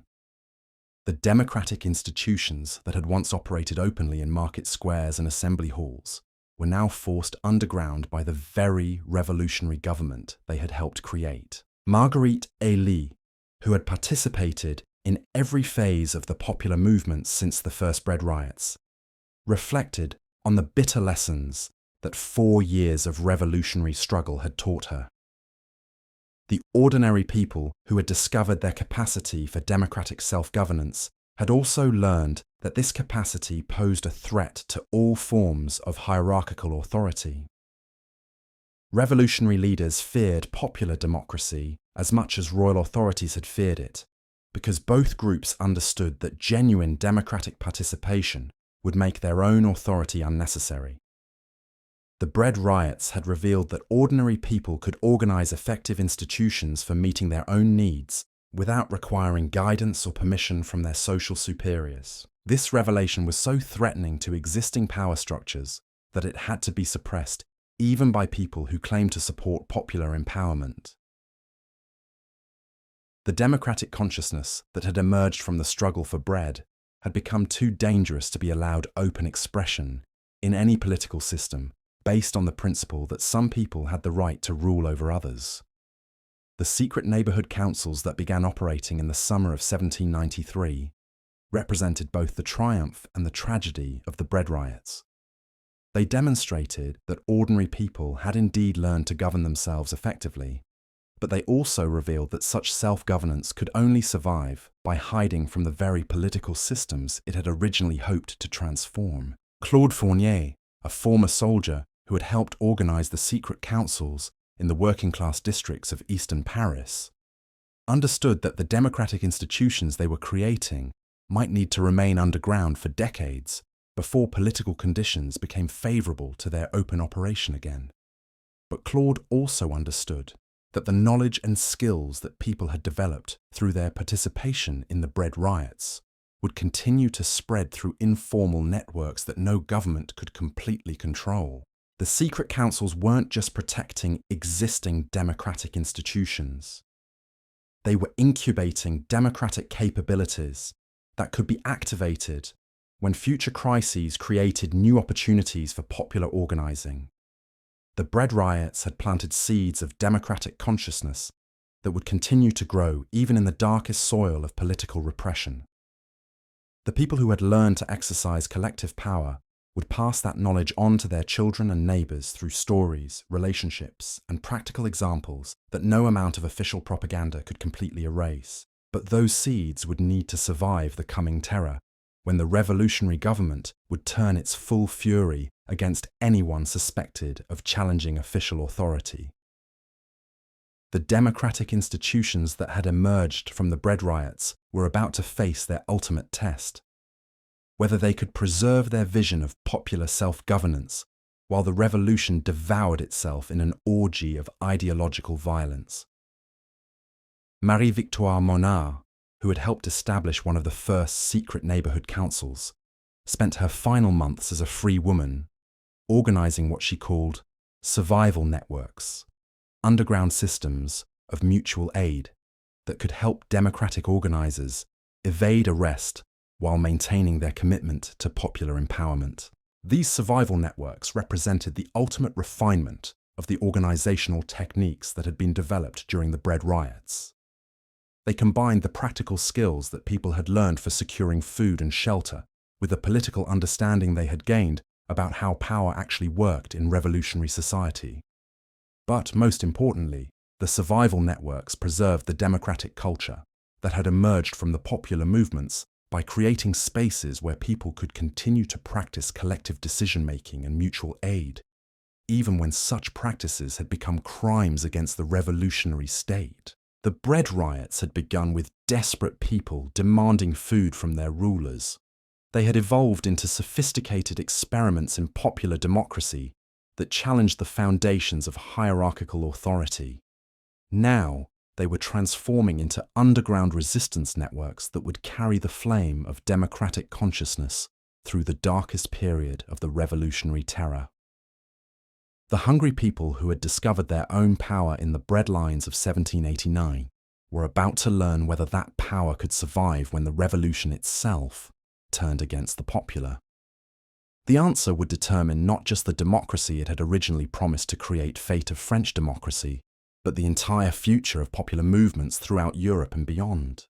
But that night, as Marie Victoire made her final preparations before going into hiding, she knew that something irreversible had been accomplished through 4 years of struggle that had begun with bread riots and evolved into the most extensive experiment in popular self-governance that the world had ever seen.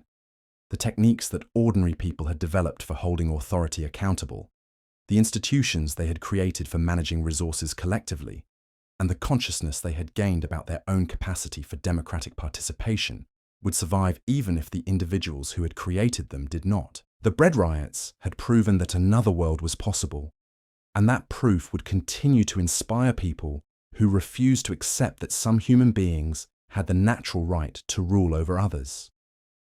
The revolution that began in the breadlines would continue in secret, carried forward by networks of people who had learned that genuine democracy required constant vigilance and ongoing organization to survive in a world dominated by competing forms of hierarchical power. The guillotine that loomed over the streets of Paris would claim many of the bread riot veterans in the months to come, but it could not execute the democratic consciousness they had created or the organizational knowledge they had developed through years of collective struggle. Those achievements would survive to inspire future generations of people who would face their own crises of hunger, authority, and the fundamental question of whether ordinary citizens possess the wisdom and strength necessary to govern themselves. The bread riots had answered that question with a resounding yes, and that answer would echo through centuries of popular struggle for democracy, dignity, and the right of all people to participate as equals in shaping the communities where they lived and worked. The hungried something far more nourishing. The knowledge that they people of Paris had demanded bread, but they had discovered possessed the power to create the world they wanted to inhabit. That knowledge would be tested sooner than anyone expected. By September 1793, the revolutionary government had identified the secret neighborhood councils as a direct threat to state authority. But here's what makes this moment absolutely chilling. The man leading the CR was Georges C. counter-revolutionary noble or foreign agent. Itak Dam wasn't some Uthon, a former lawyer who had once the democratic wisdom of ordinary Couthon understood better than anyone else exactly people, written passionate defenses of the bread riots and praised their organizational methods, analyzed their communication networks, and recognized how dangerous the neighborhood become. He had studied councils, had that they represented a form of popular power, that could operate institutions completely independently of official revolutionary independence made them intolerable to a government that claimed to embody the will of the people. Picture this scene unfolding in a cramped apartment above a bakery in the Faubourg Saint-Marcel. Marie-Victoire Monard sits at a small wooden table, carefully burning documents that contain the names across the city. Around her, 5 addresses of council participants. Other organizers work frantically to destroy evidence of the democratic networks they had spent months building. But they're not just destroying records. They're conducting what Marie Victoire calls a knowledge transfer. a systematic process of ensuring that the most important organizational techniques survive, even if the people who develop them don't. Each organizer memorizes specific aspects of the council operations, creating a distributed archive of democratic knowledge leaders. The irony was devastating that can't be eliminated by arresting individual. The same people who had taught ordinary citizens to hold authority accountable were now using those skills to protect themselves from the revolutionary authority they had helped create. The bread riots had given birth to democratic consciousness, but that consciousness was now being hunted by the very revolution it had made possible. Enter Charlotte Corday, though not the famous Charlotte Corday who would assassinate Marat.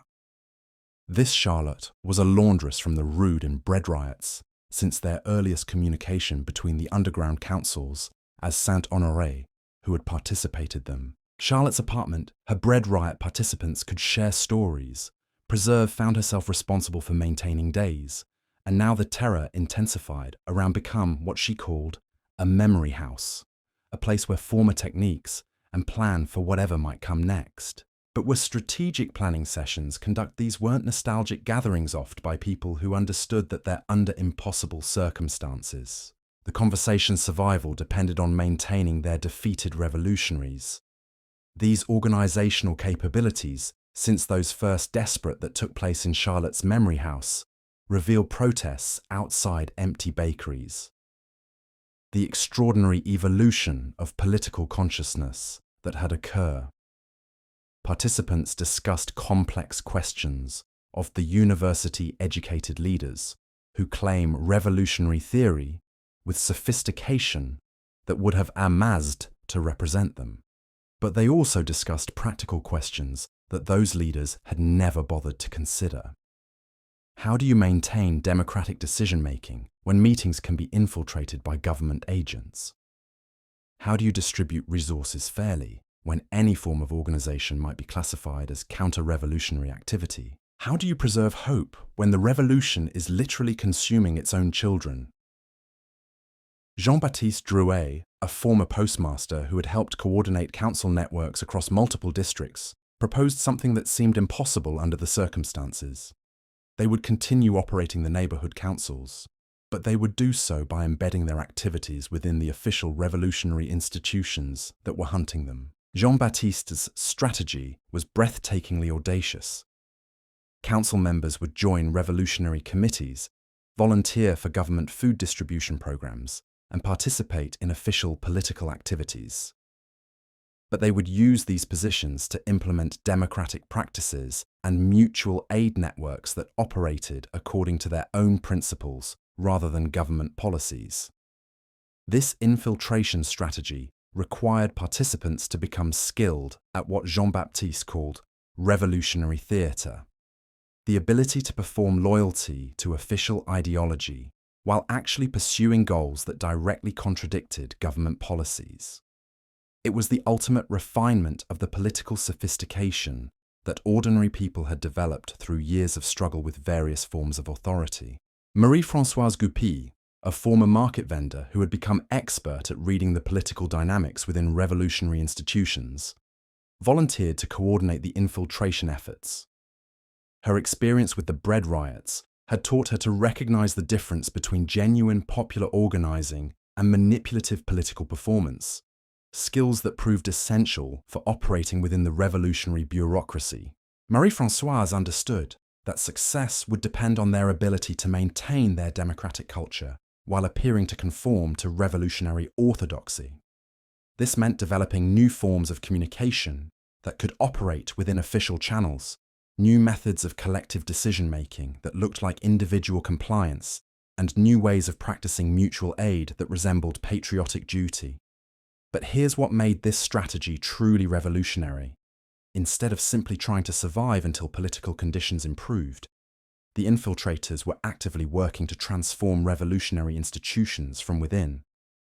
By introducing democratic practices that made those institutions more responsive to popular needs, the results were remarkable. Government food distribution programs began operating more efficiently when bread riot veterans applied their knowledge of supply chain management. Revolutionary committees became more effective at identifying genuine counter-revolutionary activity when participants who understood grassroots organizing helped distinguish between authentic popular grievances and manipulative political theatre. Most importantly, ordinary citizens began experiencing small examples of genuine democratic participation within official revolutionary institutions, creating spaces where the consciousness that had emerged from the bread riots could continue to develop even under conditions of intense political repression.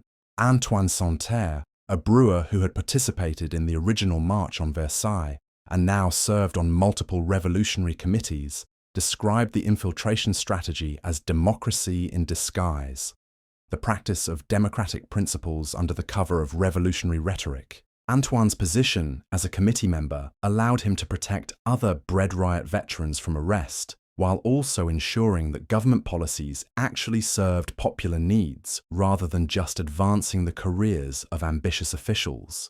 He was proving that democratic organizing could survive and even flourish within hostile institutions if practitioners were skilled enough at adapting their techniques to local circumstances. But the infiltration strategy came with enormous personal costs. Participants had to constantly monitor their own behavior, suppress their natural impulses toward open democratic participation, and watch their former allies face persecution while they remained safely embedded within the system that was destroying them. Claude Lazowski, a carpenter who had helped establish some of the first secret councils, struggled with the moral complexity of his position as a government food inspector. His job required him to enforce policies that he knew were making the bread crisis worse, but it also gave him access to information and resources that he could redirect towards supporting underground mutual aid networks. Claude's solution demonstrated the ethical sophistication that ordinary people had developed through their revolutionary experiences. He would fulfill his official duties conscientiously while also finding ways to subvert policies that harmed working families. He was simultaneously a loyal government employee and an underground organizer, using his position to serve popular interests that directly contradicted government priorities. This double life required extraordinary psychological resilience. Claude had to maintain relationships with government colleagues who might have him executed if they discovered his real activities, while also preserving his connections to underground networks that depended on his protection and support.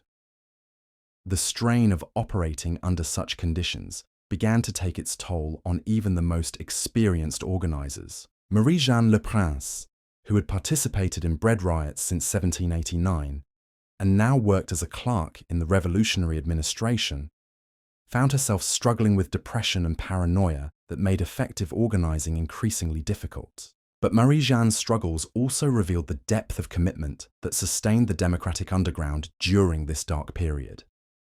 Despite her personal difficulties, she continued to use her position to protect other organizers, share crucial information, and maintain the networks that kept democratic consciousness alive when open expression had become impossible. The psychological toll of underground organizing created new challenges that required innovative solutions.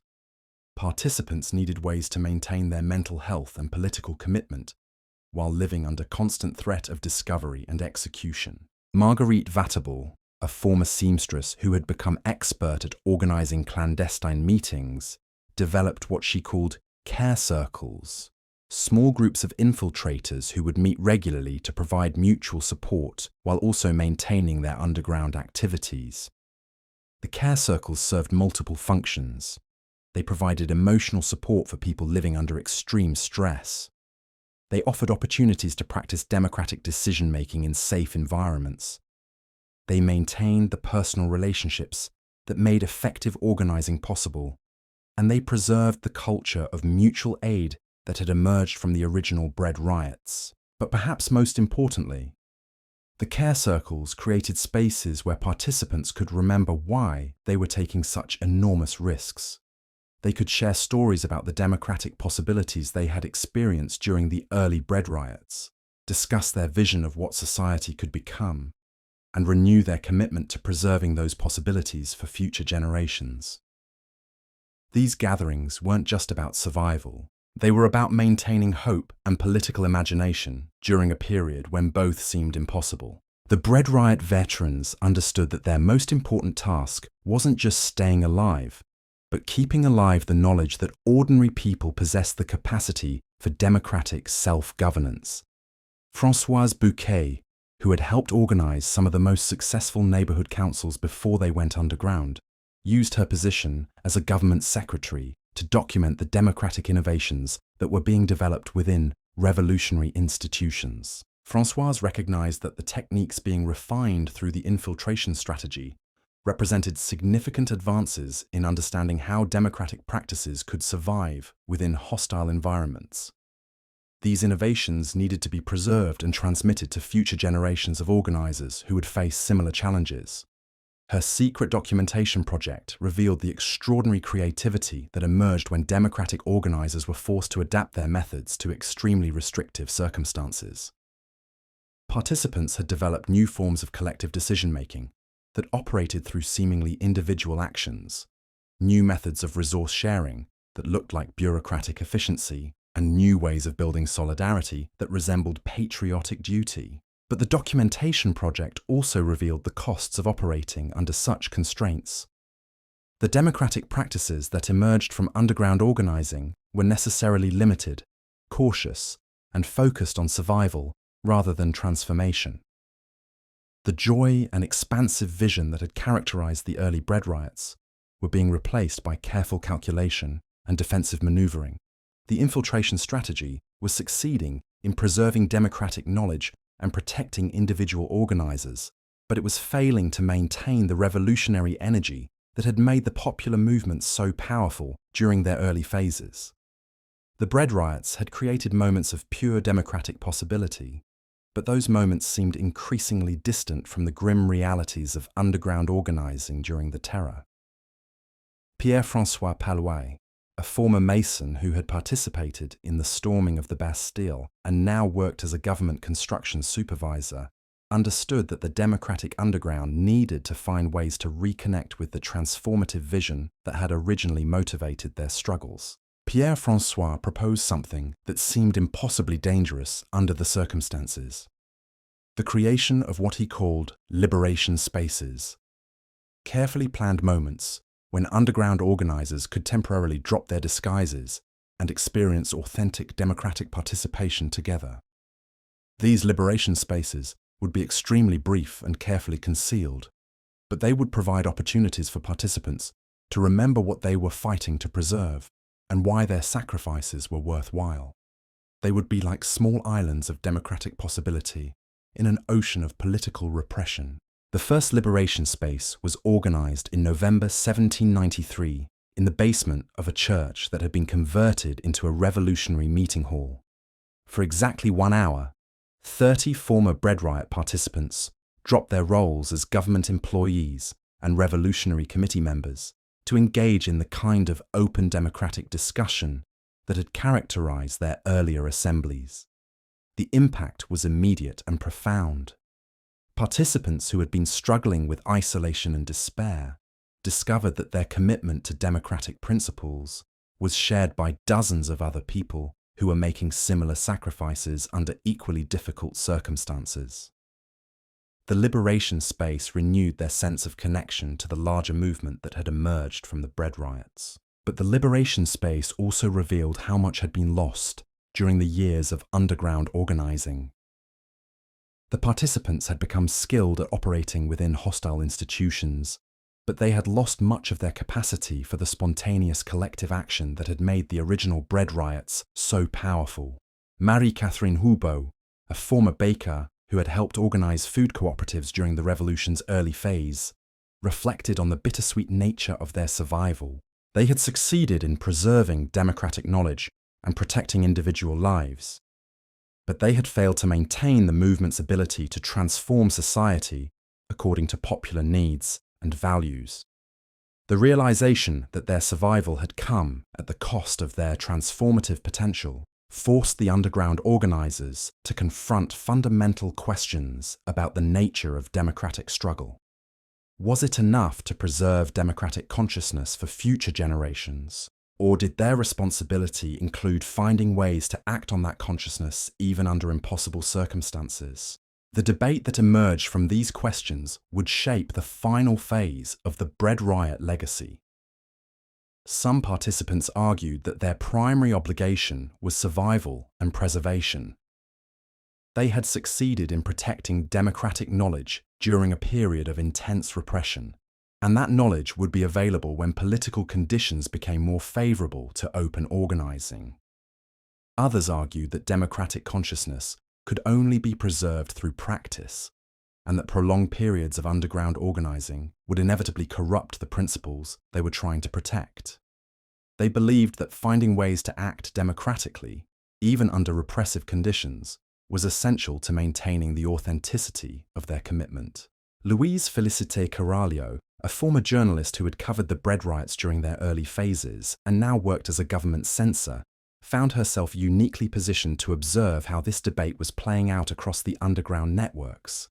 Louise Félicité's work required her to read hundreds of letters, pamphlets, and manuscripts that provided insights into popular attitudes toward the revolutionary government. What she discovered confirmed her worst fears about the long-term consequences of underground organizing. The democratic consciousness that had emerged from the bread riots was indeed surviving, but it was becoming increasingly separated from any belief that democratic action could actually transform society. People were preserving their knowledge of democratic practices while losing their faith in the possibility of democratic change. This separation between consciousness and action was creating a form of political cynicism that threatened to undermine everything the bread riots had accomplished. If people stopped believing that democratic organizing could make a difference, they would stop passing democratic knowledge onto their children and neighbors. The underground networks that had seemed so successful at preserving democratic culture during the terror were actually contributing to its gradual erosion by teaching people that democratic action was too dangerous to attempt under normal political circumstances. Louise Félicité's analysis forced the surviving bread riot veterans to confront an agonizing choice. They could continue operating underground, preserving their own lives and some fragments of democratic knowledge, while watching that knowledge become increasingly irrelevant to practical politics.